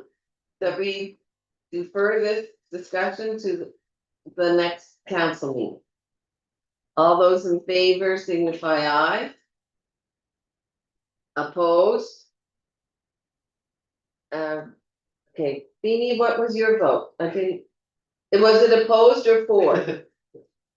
Sorry, Mayor, I'm for the motion. Okay, you're for it, okay, you don't have to be for it to vote for it, you just want to discuss. Okay, so the motion is carried, so we will pick up discussion. At the next meeting, people can do some extra homework should they want to. But wow, is this a record discussion? Okay, anyway, to be continued. And I wonder if in the meantime, we're going to receive telephone calls or emails from other residents of Hawthornville. Exactly. We'll see. Right. Exactly. Anyway, that's what democracy is. Let's continue. Thank you for staying, Nick, and you got us all thinking today. Thanks a lot. Fine. Tree planting. Okay, so, Yes. Easy one. Just say yes. Thank you. okay, 7.4 Pleasant Street Tree Planting Project, that was in your package as well. I'm just Hopefully gonna, it's easy to see us do. Essentially, we're trying to unleash our students to go door to door and talk to people on Pleasant Street about the plans to get some new street trees in. So this did get discussed as per council's direction at the comms committee. But I think we generally don't expect formal recommendations back from comms, so we can get a little input for and make some changes, and now the document is here. And we're just looking for council's approval to get out there and start talking to people. So you'd like a motion to approve the public engagement plan for Pleasant Street tree planting? I will make that motion. can I ask a question? Yeah. Is this in the budget? I'm sorry. This has all been approved and will be if Yeah, we. so this consultation's around the CCCP, it's Canada's Community Canopy Program funded Right, reforestation project on Pleasant Street. So our portion of funds are in the budget and then the external funds have been confirmed. So there's nothing new in here. okay, And the work would be carried out, the actual engagement work would be carried out by Lauren and her interns. And again, they're already in the oh, budget. good, okay. Councilor Carver, I just have a little note here that says fall 2025 question mark, and I think it's because somewhere in the report, it's in the under the background session, second paragraph. The yes, corridor is going to be replanted in the fall. yes. Because Wait, it's no, that was the solar, that was the other thing. It's somewhere I noticed that, the growth The is, engagement plan does reference planning in the fall. Yeah. When I saw it, I thought, does that mean fall 2025? And now I can't find it. It does, that is the intent. It does, but they Okay. grow better in the fall if they're not Okay. planted in the heat. Yes, I'm just a little confused, because the motion before us is to approve a communication plan. But the motion that's recommended has to do with applications for a community canopy program, which is money. So There's two in the, are there two? there's one on page 2 and one on page 9. Oh. Yeah, it's an Yeah. appendix, I know, yeah, if you skip to the end, it gets the motion, you're skipping right past the motion, because there's an appendix. Oh, just I that- see. We've been getting a lot of questions from council, like, where did this start? So I'm just gonna include the previous reports so that you guys have some context, so. Okay, Okay. yes, I managed to get totally lost. okay, But yeah, it is only the note on page 2, that's the start. yes, okay, All good. all ready for the vote, all those in favor, signify aye. Yes. Opposed, nay, the motion is carried, thank you. Moving to 7.5, staff report, community engagement. Are we supposed to do the recommendation as well? Oh, So, No, no, that that was was it. it, that was it. Oh, isn't that what we just voted on? I was assuming that. We voted on the council direct staff to submit an application. Oh, That's not. No, no, we voted Like on actually the approve the approval. public engagement. oh. Yeah. the we did public the first part, now we do the second. Oh. So that's a previous motion, I'm right? That's a for. little bit confused. I thought we clarified that the motion, and maybe we just went a little too fast because everybody's excited to get going, but the motion that I believe Councillor Wilson put on the table was the council approved the public engagement plan for the Pleasant Street Tree Planting CCCP project as presented. That was me. Okay, so, Right. but that's the Yeah. motion, and that's the only motion that we need. in this- I understood the other one was an old one. Yeah, from Yeah, last summer. yeah. Yeah. Yeah, Oh, gotcha. yeah, So we're good. If So that was the we're one Kelly got in the package, Yeah. she's got us covered, yeah. okay, So thank you. I guess on the community engagement tool report, so this is a little bit new, this is the first report from our new comms coordinator. Having gotten in and looked at some of the things the council's hoping to achieve and how we might go about it, and looked at some other units and how they're doing it. Claire Louise is recommending that we use a new piece of software called Granicus, which has been in use at MODL, Yarmouth, and other municipalities. As a tool for engagement on a few different fronts, but basically, putting an arrow in the quiver of the community comms plan, of our communications plan. So the question here is kind of how would this be costed if council were to approve? And, in the first year, I do think that we have to lean heavily on the unallocated housing money. So there's $60,000 that we have yet to apportion out to various initiatives within this year's budget for housing. And I think that, realistically speaking, well, we would try to cost this out or offer it to MBTCC or others, possibly on a fee for service basis. It's a very handy tool. If council is to action the recommended motion here to approve the purchase for the trial year, I would see that as tying up a portion of the $60,000 of unallocated housing initiatives money this year. So I do think it's a good recommendation. It reflects council's desire to improve communications, but I did just want to note, we just had a budget. The reason this isn't separately in the budget is because it would represent allocation of a portion of the unallocated money in the budget for housing initiatives, which came from the housing accelerator. Okay, Counselor Kingsmill and then Counselor Carr. I guess I just have two observations. First, I've seen what Yarmouth has done, and I think it's a great tool. I guess my two concerns, $7,500 for me, given we've just finished the budget process, should, in my opinion, come out of that budget. And I just don't see the connection between the Housing Accelerator Fund and the communications tool. I think that would be difficult to have a conversation around with our residents. So two issues for me. If we can trim $7,500 off of something in what we've just done over the last many weeks, I think that would be great. But the Housing Accelerator Fund usage, I don't know if I could go and tell that story really easily. Counselor Carr. That's a good question. I had a question about how much staff time is going to use it to get acclimatized to be able to use the system effectively. That's all. So I can comment on both questions a little bit, I guess. The other big area, of course, in the budget now is the various stormwater and environmental initiatives like the Pleasant Street tree planting engagement. Mhm. So each of those does include a budget for engagement, right? So we normally suppose that that would include headings of meetings, advertising, maybe surveys through SurveyMonkey. So, it's not unreasonable to think that if we allocate it out that way in the first year, we Okay. could say split the cost, for example, between housing and environmental and stormwater initiatives. But that would basically be the way that you could approach it. Okay, I see. But otherwise, you, as you said, you would have to find something to cut. And at this point, I wouldn't recommend we delve back into that, but I think if you were to say, well, what would it be used for? And then you sort of cost it out like $500 per initiative. Right, You I could see. then put That a would few make more sense. Yeah. And we just, basically, for the first year, we'd have to say, we have some level of confidence that we'll find the appropriate allocation to the existing I initiatives. see. And I do think that that is what's imagined. Okay. Was it Councillor Carver who asked about the tool? Mm. Oh, she's. She's studying. Answer that question first. She packed her bag too, by the way, no. I will say that. Just kidding. Claire Louise has experience with this software. She did work at MODL. She did use the software at MODL. So she can get the other staff up to speed pretty fast. That was. Councillor Carver's I have to say, the Yarmouth one that portal that I've looked at is really good.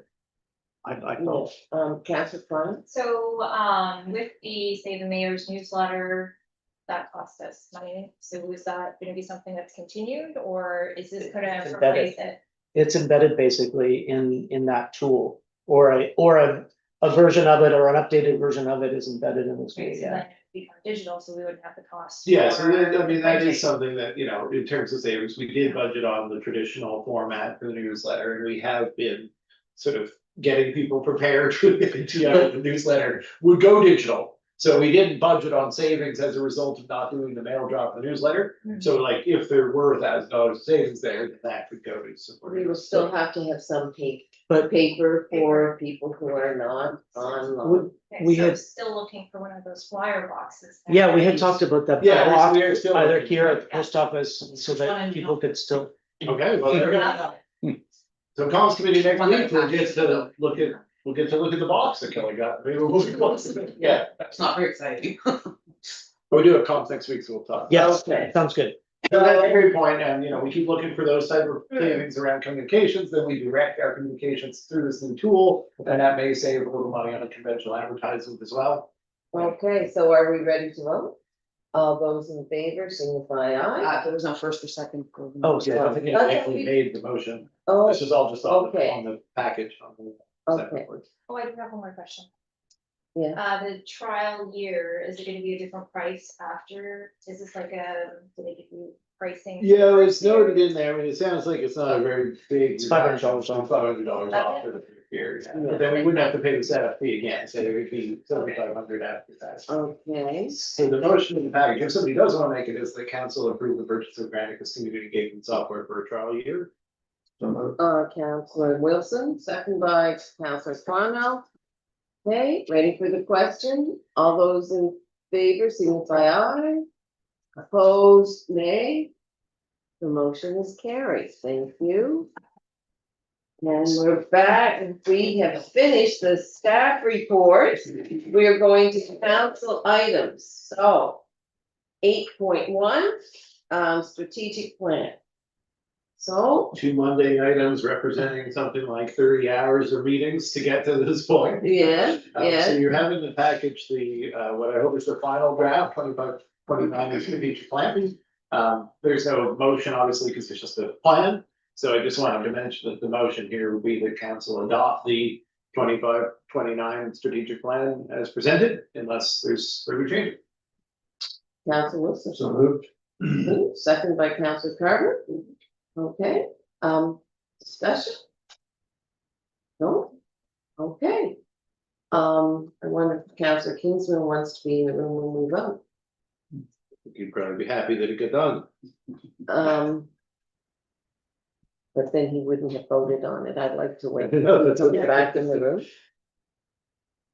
To have the full crew on board. Yes, yes. Uptown. He's left.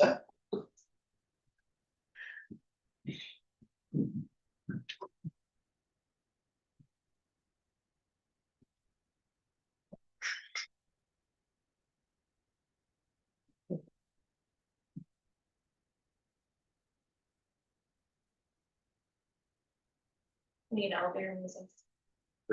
Yeah, we do.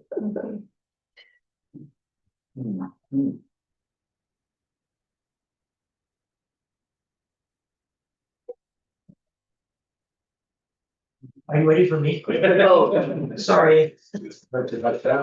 Hey, we have a motion on the Not this floor week. and I called for the question. All those in favor signify aye, the strategic plan. Approving it, right? Okay, Yes. great. Opposed? The motion is carried. Well, I'd like to thank everybody for the hard work that went into this. This will be our pathway in the next 3.5 years.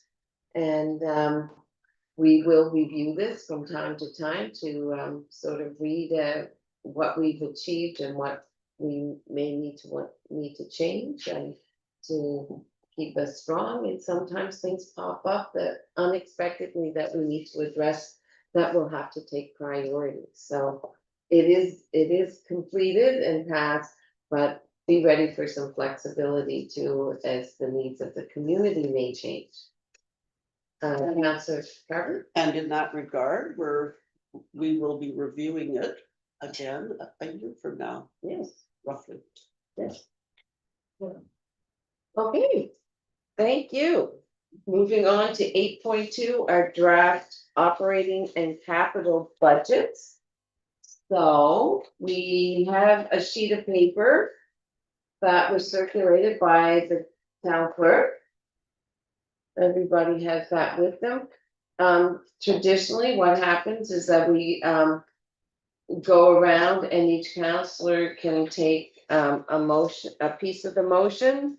One that says that council approved. Each one of those is a separate motion. And sometimes you can just chunk it off, so just for clarity for your own usage. Correct? Seems like a lot, but it's a little bit like the end of the Lord of the Rings trilogy. After 15 hours of meetings, it wouldn't make sense for just a single motion to end the process. Yeah. So when we make the motion, we still have discussion, right? Because I just have a couple of questions I wanted to. Yeah, I mean, you could do discussion on any of these motions, or if you just have a question ahead of getting in motions, either way would be fine with me. I can do either. I just saw a couple of things that didn't match up for me. But we can do them in the motion for the operating budget if you want, or now. But Maybe do them now, just in Okay. case, yeah. it is- So I just had a question around, I guess it's slide 124. Speaking about the, all the water stuff, current year spending total says 439,258. But then on slide 127, it says 185,840 is current year spending total. So I'm just not clear on that difference. My computer is not quite keeping up to you. Oh, it's okay, It so- loads the page and all. Yeah, no problem. Take your time. Go to 24, okay. We, So yeah, page what? 124, our current year spending total is 439,258. But then on 127, and I mean, I might be totally out to No, lunch, it's pretty good. but current year spending total for that same group of categories is 185,870. So we don't have to dive deep into it right now, but maybe that's something that Ashley could Yeah, I double think- check. I think it's just probably a formula error on the table on page 124. I'll double check in the PDF. Or in the Okay, It and would be my fault anyway, not Ashley, so. okay, it's just, and then there's another one on, I guess it's the same one on slide 124. There's a total of 767,567. And the top of the page. Yeah. I wanna see that. But that really adds up to 627 roughly. So maybe if that could just be checked too, Yeah, maybe. no, these are last things, obviously, they come in because they're on the water details, so they probably just are formula errors that I'll correct and Okay, we'll cool. say, for everybody passing motions, these don't affect the totals in the document on the motions already, they're not pulled from there, so we'll just catch it for the final. Okay. Yeah, thank you. And then just also for the public on the electric utility on 133, PY2, Community Solar Garden, there is that cell that is all hashtags, you know, when numbers are too big. But the total is the same as the top, so again, if you could just take a look at that, what that, Yeah, no, that is just the cell just being too small on the final version there, and the only reason is because I think it was the only thing in that column that went into the millions of dollars. So But- everything else fit now didn't fit, so that we'll fix that. okay, but the total down there is still 5,000, so you see like the top line is 5,000 and the prior year's like, it's the same number, so just want to make sure that whatever is in the hashtag too big a cell gets accounted for. Yeah, I see what you mean. And, you know, thankfully, again, that 23-24 actual isn't pulling to anywhere, so it is. Yeah, it's- I mean, I do want to fix them. That was really- Affect your motions is all. No, it doesn't. That was really for the public, just to No, know what was in there. That's all. If they saw hashtags, they might think there's something crazy in there. That one's redacted. No, yeah, it's just a formatting, we will catch it. Super. Anything Thank else? you. No, I'm done. Okay, all right, so we will move to the first motion. Who would like to take the first? motion? I think Brian has a Counselor. question. So there's more a process thing as we're moving forward. 124 pages are not digestible by the public. It's or very few of the public, shall we say. We did in previous years, I think, have a pie chart approach and maybe a high level summary of major items and others captured in aggregates, if you will. Mhm. I'm wondering, I'm hoping that is being planned as part of the process. I thought so. Yeah. Was So it? there is at the beginning of this document, if that is something that could be expanded on, but what we thought we'd do this year, when I mentioned that at the budget meetings, was the press release here, oh, it meant to be changed. We'll fix this as well. It's not actually meant to be referred to as the press release now, it's meant to be referred to as the executive summary.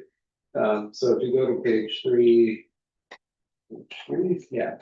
That's your executive summary, and I gotta fix it on the table of contents, so it says executive summary.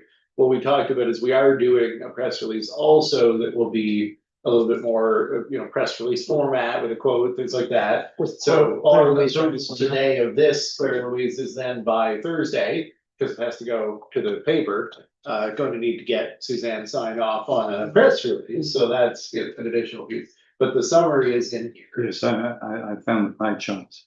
Oh, these. Oh, yeah, there's pie charts as well, but there is just a textual Yeah. summary on pages 3 and 4. I thought we were also going to do a comparison with some other municipalities in terms of rate levels. Yeah, there is one of those in here. There's one too. Well, all I'm talking about is taking that out of the huge document and having a more. And that will be in what is in the mix. So the special edition newsletter comes out mid-month based on this as well, so that pulls out the pie charts and stuff. I guess the note there would be, do we want maybe some comment about the comparative scenario for living in the different units included in that document as well, in the newsletter feature. I would vote yes for that. It's just a helpful piece of information for the public. Yeah. To be honest, I'm not seeing it in the budget document, so actually maybe I accidentally left it out of this version. Yeah, we'll add it into the approved version then. Okay, Sorry about that, but good catch.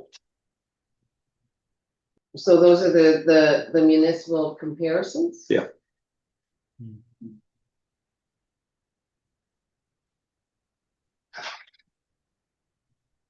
Okay.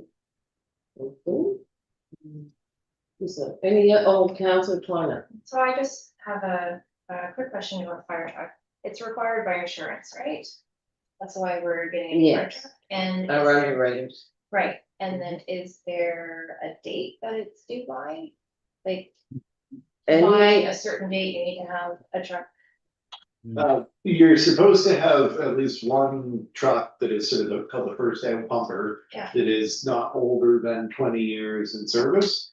So that's the typical requirement, is that you have at least one that meets that. And we don't work. I think that we do currently, but the existing truck that we have, we have several different trucks that serve different functions, right? Mhm. The first pumper that we have, I think, was on the, I'm gonna misspeak, I think it was on the last 2 years of its useful life. Okay. I have a table, so I was sort of like Yeah. trying to pull it up here. Alright. I'll send it to you after if I can, yeah.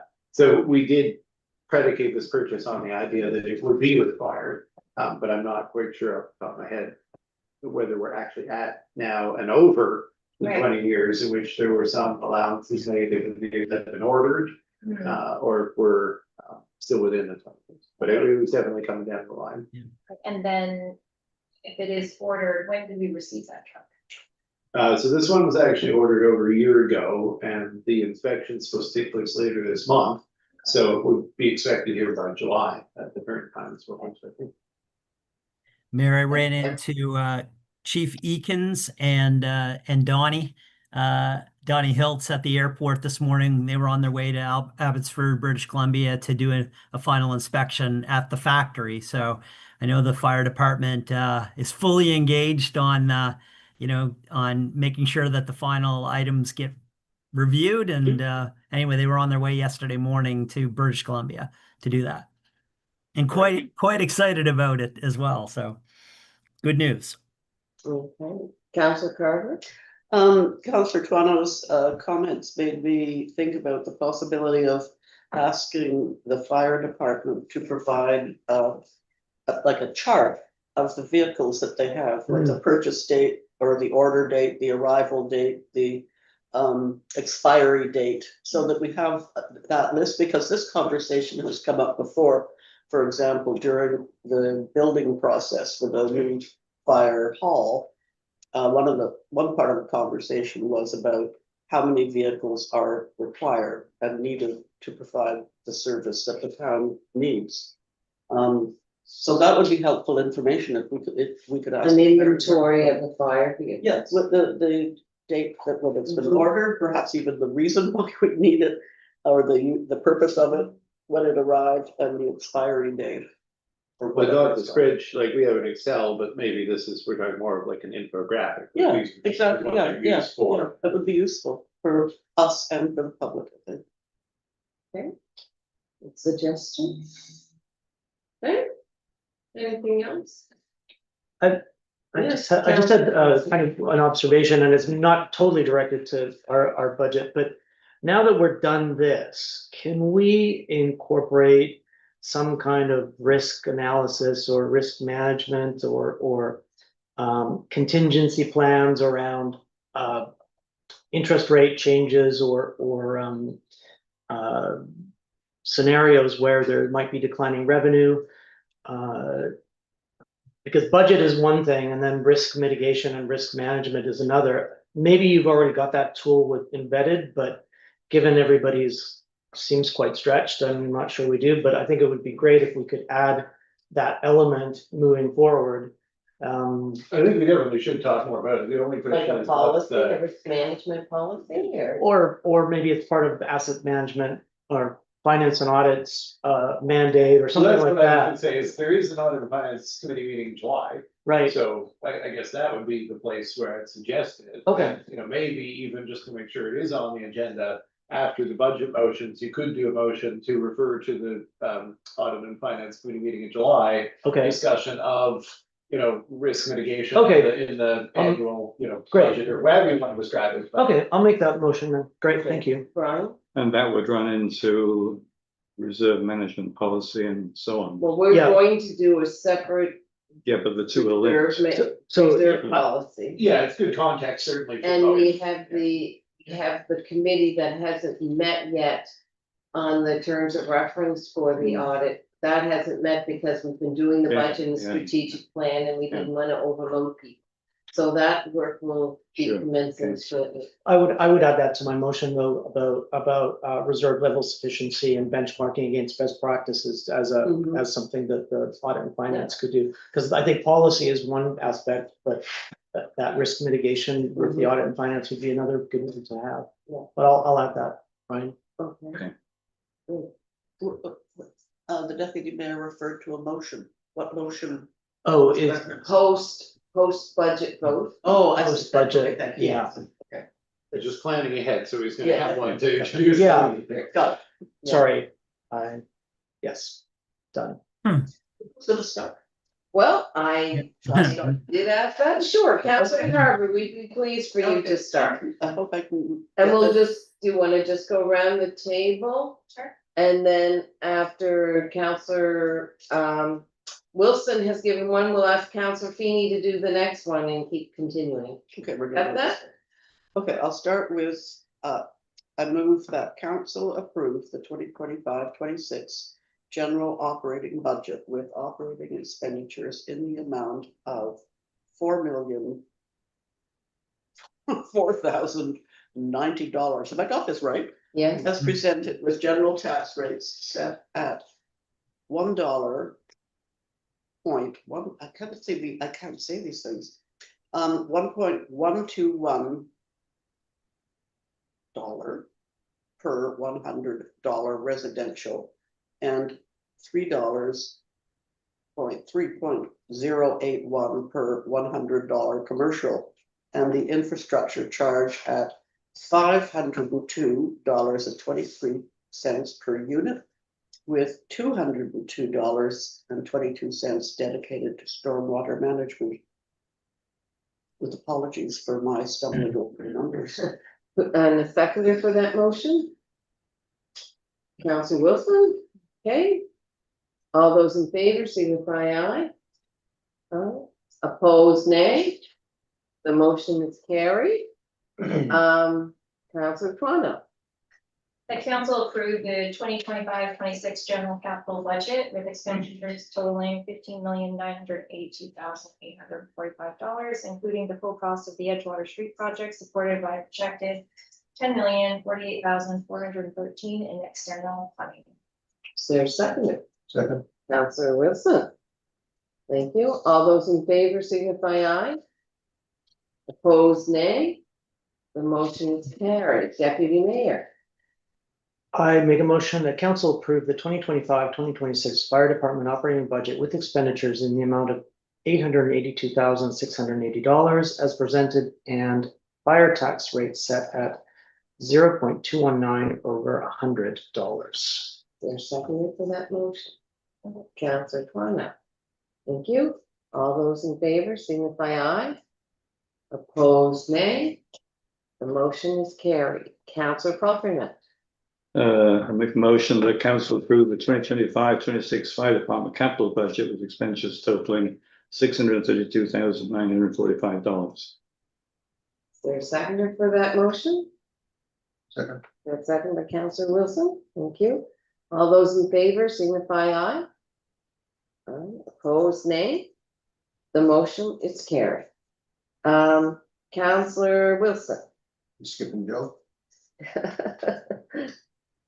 The council approved the 2025-26 water utility operating budget with operating expenditures in the amount of $968,130 as amended to reflect no change in the rates in 25-26.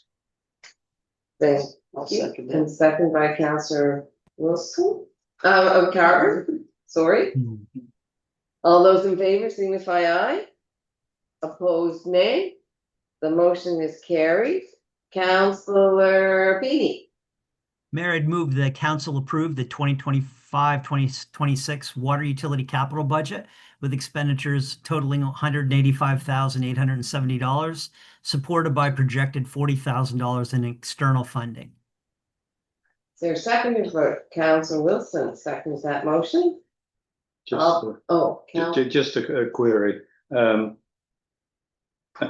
This budget includes funding for a study of the raw water pipe replacement. Does it not? Sorry, which line are we on right now? We're on the water utilities. Water capital, yeah, water Yeah. capital can include that, the 40,000 projected is for that. Good, okay, thank you. All those in favor signify aye. Opposed, nay. The motion is carried. Counselor Carver, I move the council approve the 2025-26 electric utility operating budget. Operating expenditures in the amount of $3,322,184 as presented. seconded for that motion, Counselor Kingston. All those in favor, signify aye. Aye. Opposed, nay. The motion is carried. Counselor Twano, The council approved the 2025-26 electric utility capital budget with expenditures totaling $155,000. is there a second for that motion? Counselor Kingston, thank you. All those in favor, signify aye. Opposed, nay. The motion is carried. And finally, I think Councillor Feeney should do this. Counselor Feeney, would you like to do the next motion on the cemeteries? Thank you, Mayor. I appreciated that I'd move the council approve the 2025-2026 cemetery budget and the amount of $35,358 for Park Cemetery and $15,114 for the historic Bayview Cemetery as presented. I'll say a Seconder, Counselor Carver seconds that motion. All those in favor signify aye. Opposed, nay. The motion is carried. I will ask Counselor and Deputy Mayor Kingsmill to make a motion regarding Sure. risk management. Sure, I'd like to make a motion to include on the agenda of the Audit and Finance Committee the creation of a risk management strategy, including but not necessarily limited to contingency plans if funding for projects falls short, long-term plan to address any sort of structural deficits around utilities, assess borrowing limits against rising interest rates or declining revenue, and reserve levels based, or are reserve levels sufficient based against best practices or benchmark against best practices, and anything else that is within that family of thinking. Okay, seconder. Oh, seconded by Counselor Carver. Any discussion? These are all conversations we've had during our budget process, which I think was very thorough. And I think these safeguards will make some of our work going forward more focused on risk management and check-ins for council. I think it's also good for the public because I think everybody is sensitive about their own personal economics and finances and that of the town. So thank you. Okay. Are we ready for the vote? All those in favor signify aye. Opposed, nay. The motion is carried. Thank you very much. Woo-hoo! Clap, everybody. Oh, my God.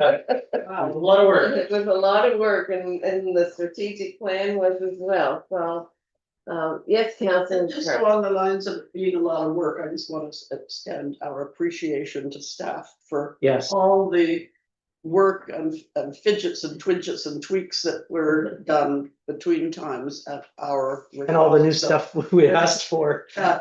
Many nighttime burning the candle hours. Yes, many. Much They're, appreciated.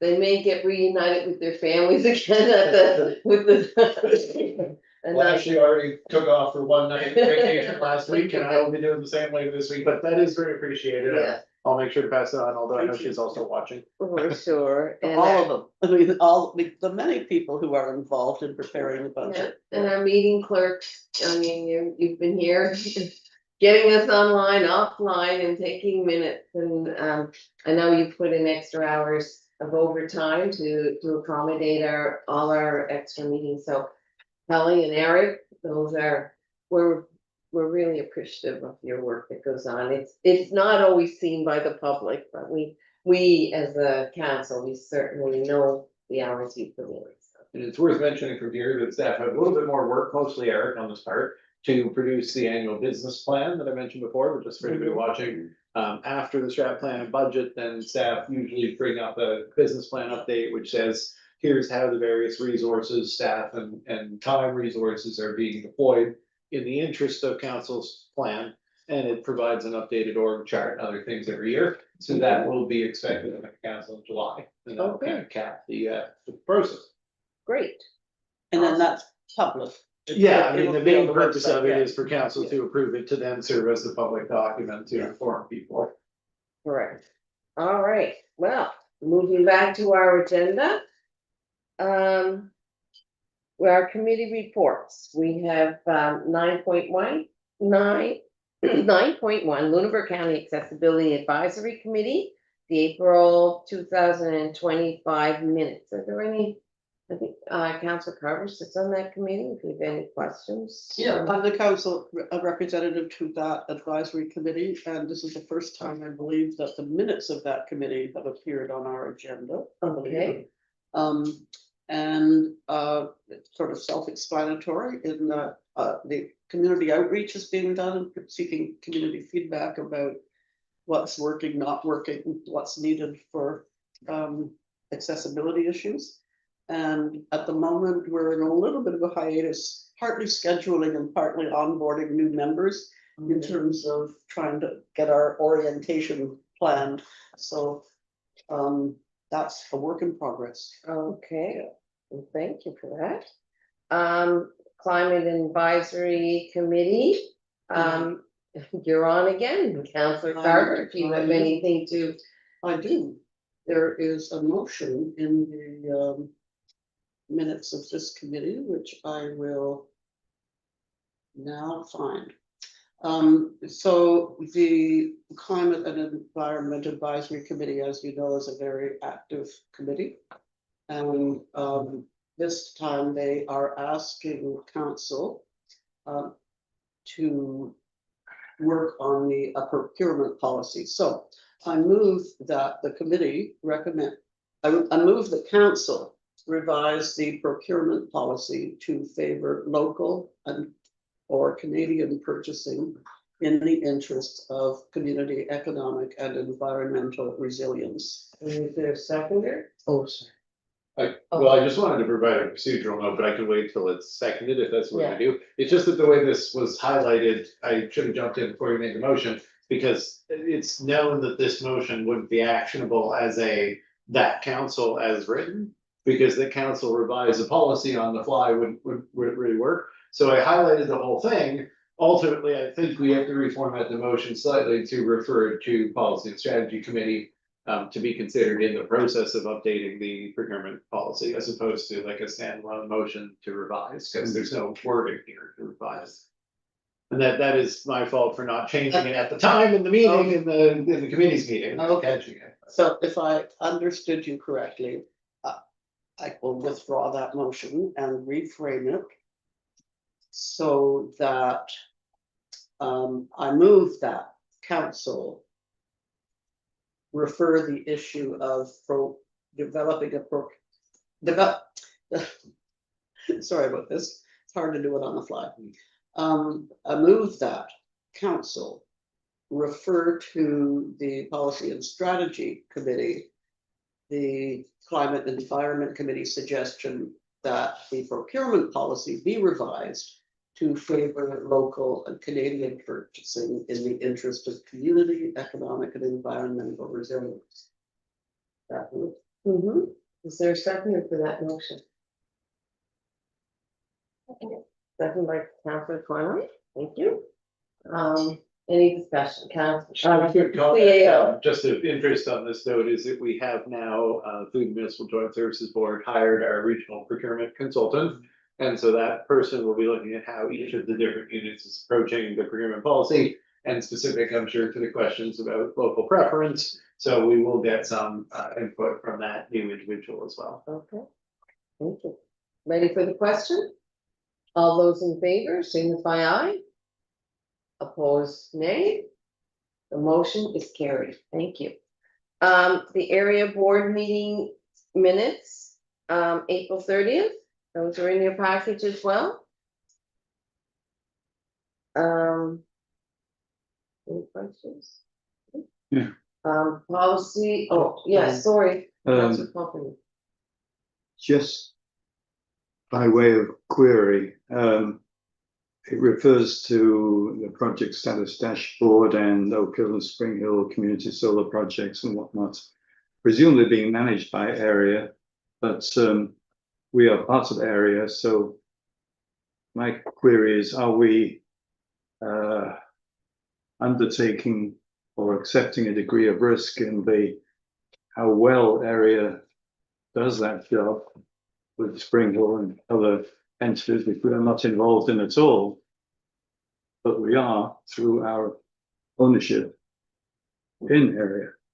They act as consultants, but I think council. I don't know if I can help or not, but both of those projects, we agreed, the area role was to get them to the permitting stage.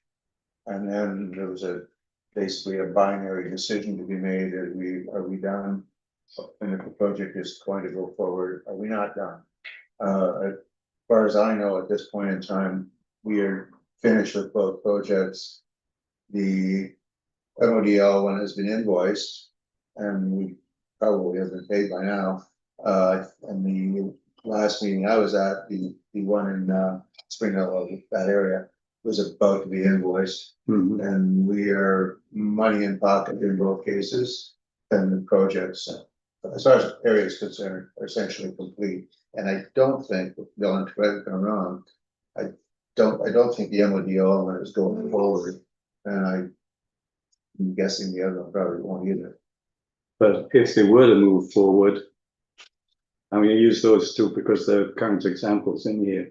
But if they were to move forward, much like our experience here with the solar and areas capacity to contract and manage a project, if the outcome is not all that was one hoped for, what is the kickback to us as a participant?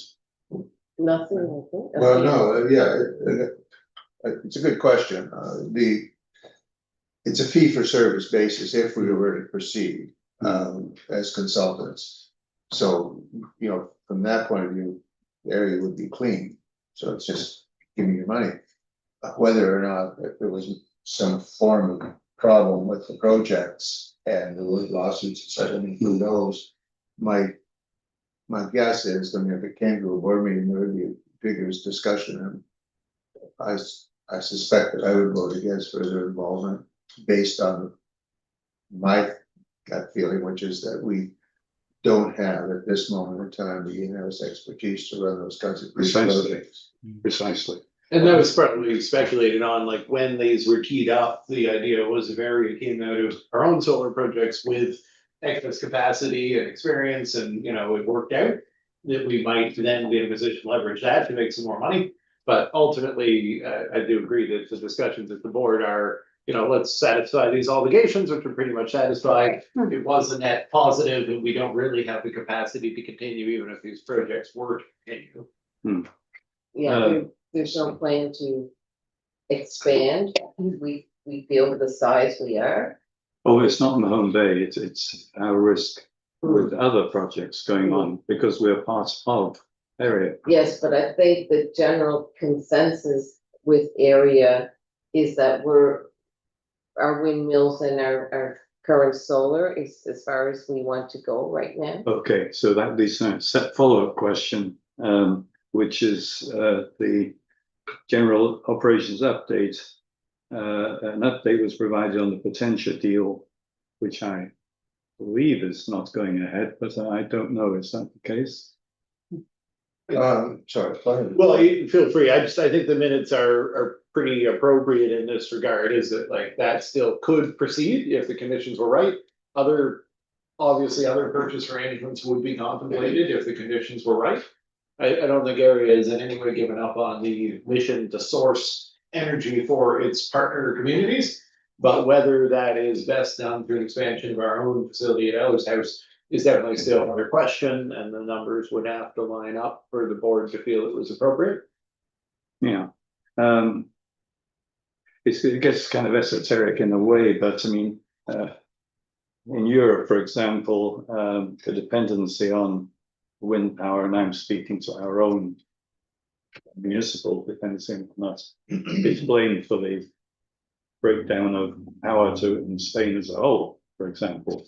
So you can get an over dependency on wind power or not wind power, but green, if you will, off grid power generation, which comes with costs, of course, because we have to provide the BU, whatever it is, cost that goes along with it. So I know those considerations do go into the system planning for Nova Scotia Power, yeah, but it is worth noting in terms of our system, like, we're not an isolated system, so the inertial issue that happened in Spain, it would only be an issue if Nova Scotia's no, grid I actually were, and it's nowhere near nearly as renewable as Spain. I Yeah. do appreciate Okay. that, of course, but nevertheless, building more of our own capacity is which brings costs with it. And we're kind of. Which relying we on the don't really context where we don't really NFPI still understand, uses frankly. coal, and if they were to Uh, actually get off of coal, then we would potentially be exposed in that sense. Yeah. Well,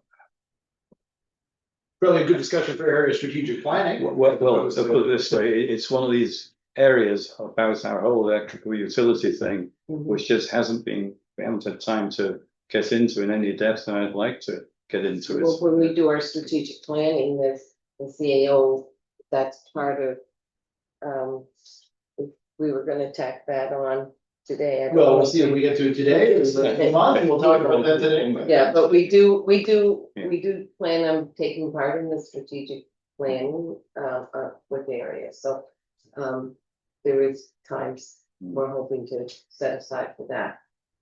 Council Carver and then King Smith? You answered my question. Oh, did Strategic I? plan. Okay. So I know that, the three parties, on the board.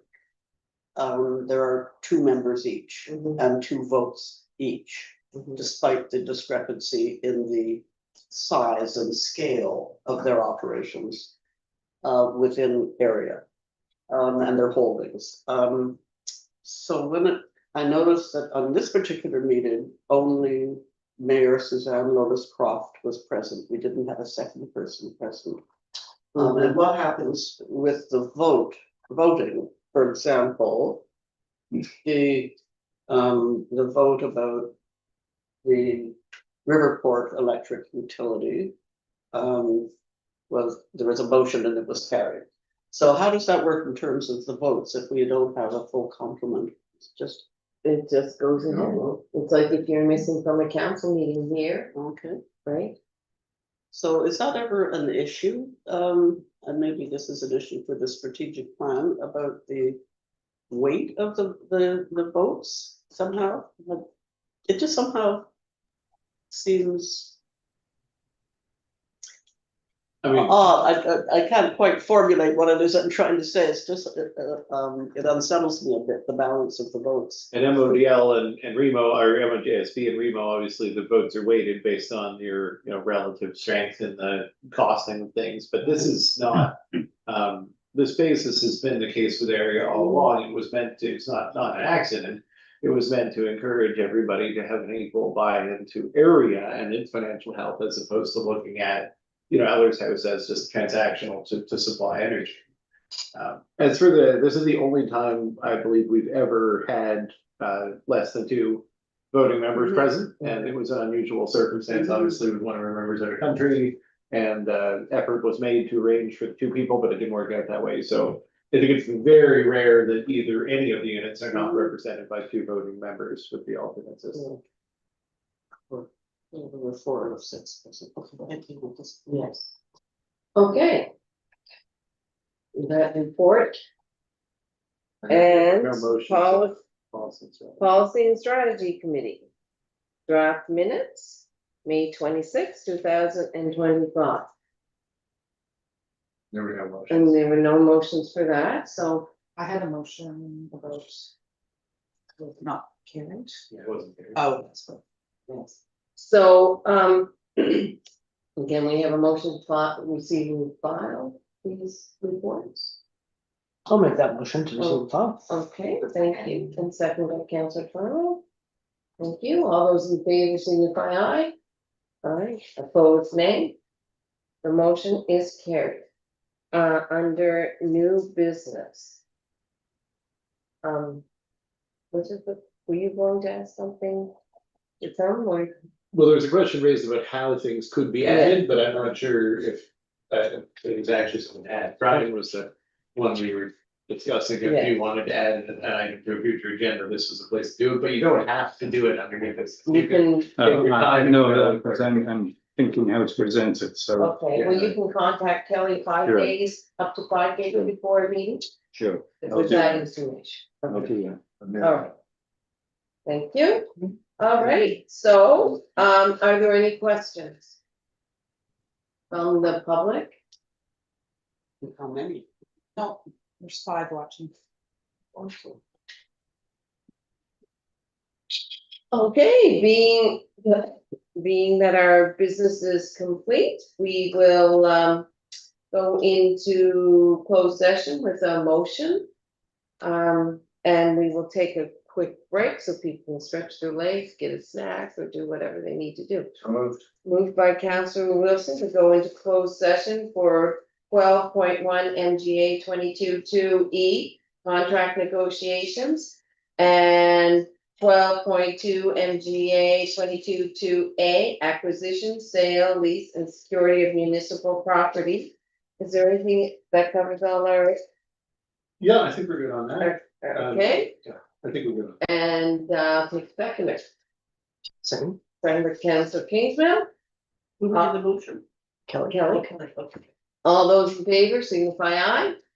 Opposed, nay. The motion is carried. We will now go into closed session. And do we keep our Zoom open to keep the council? Yeah. We need Zoom on and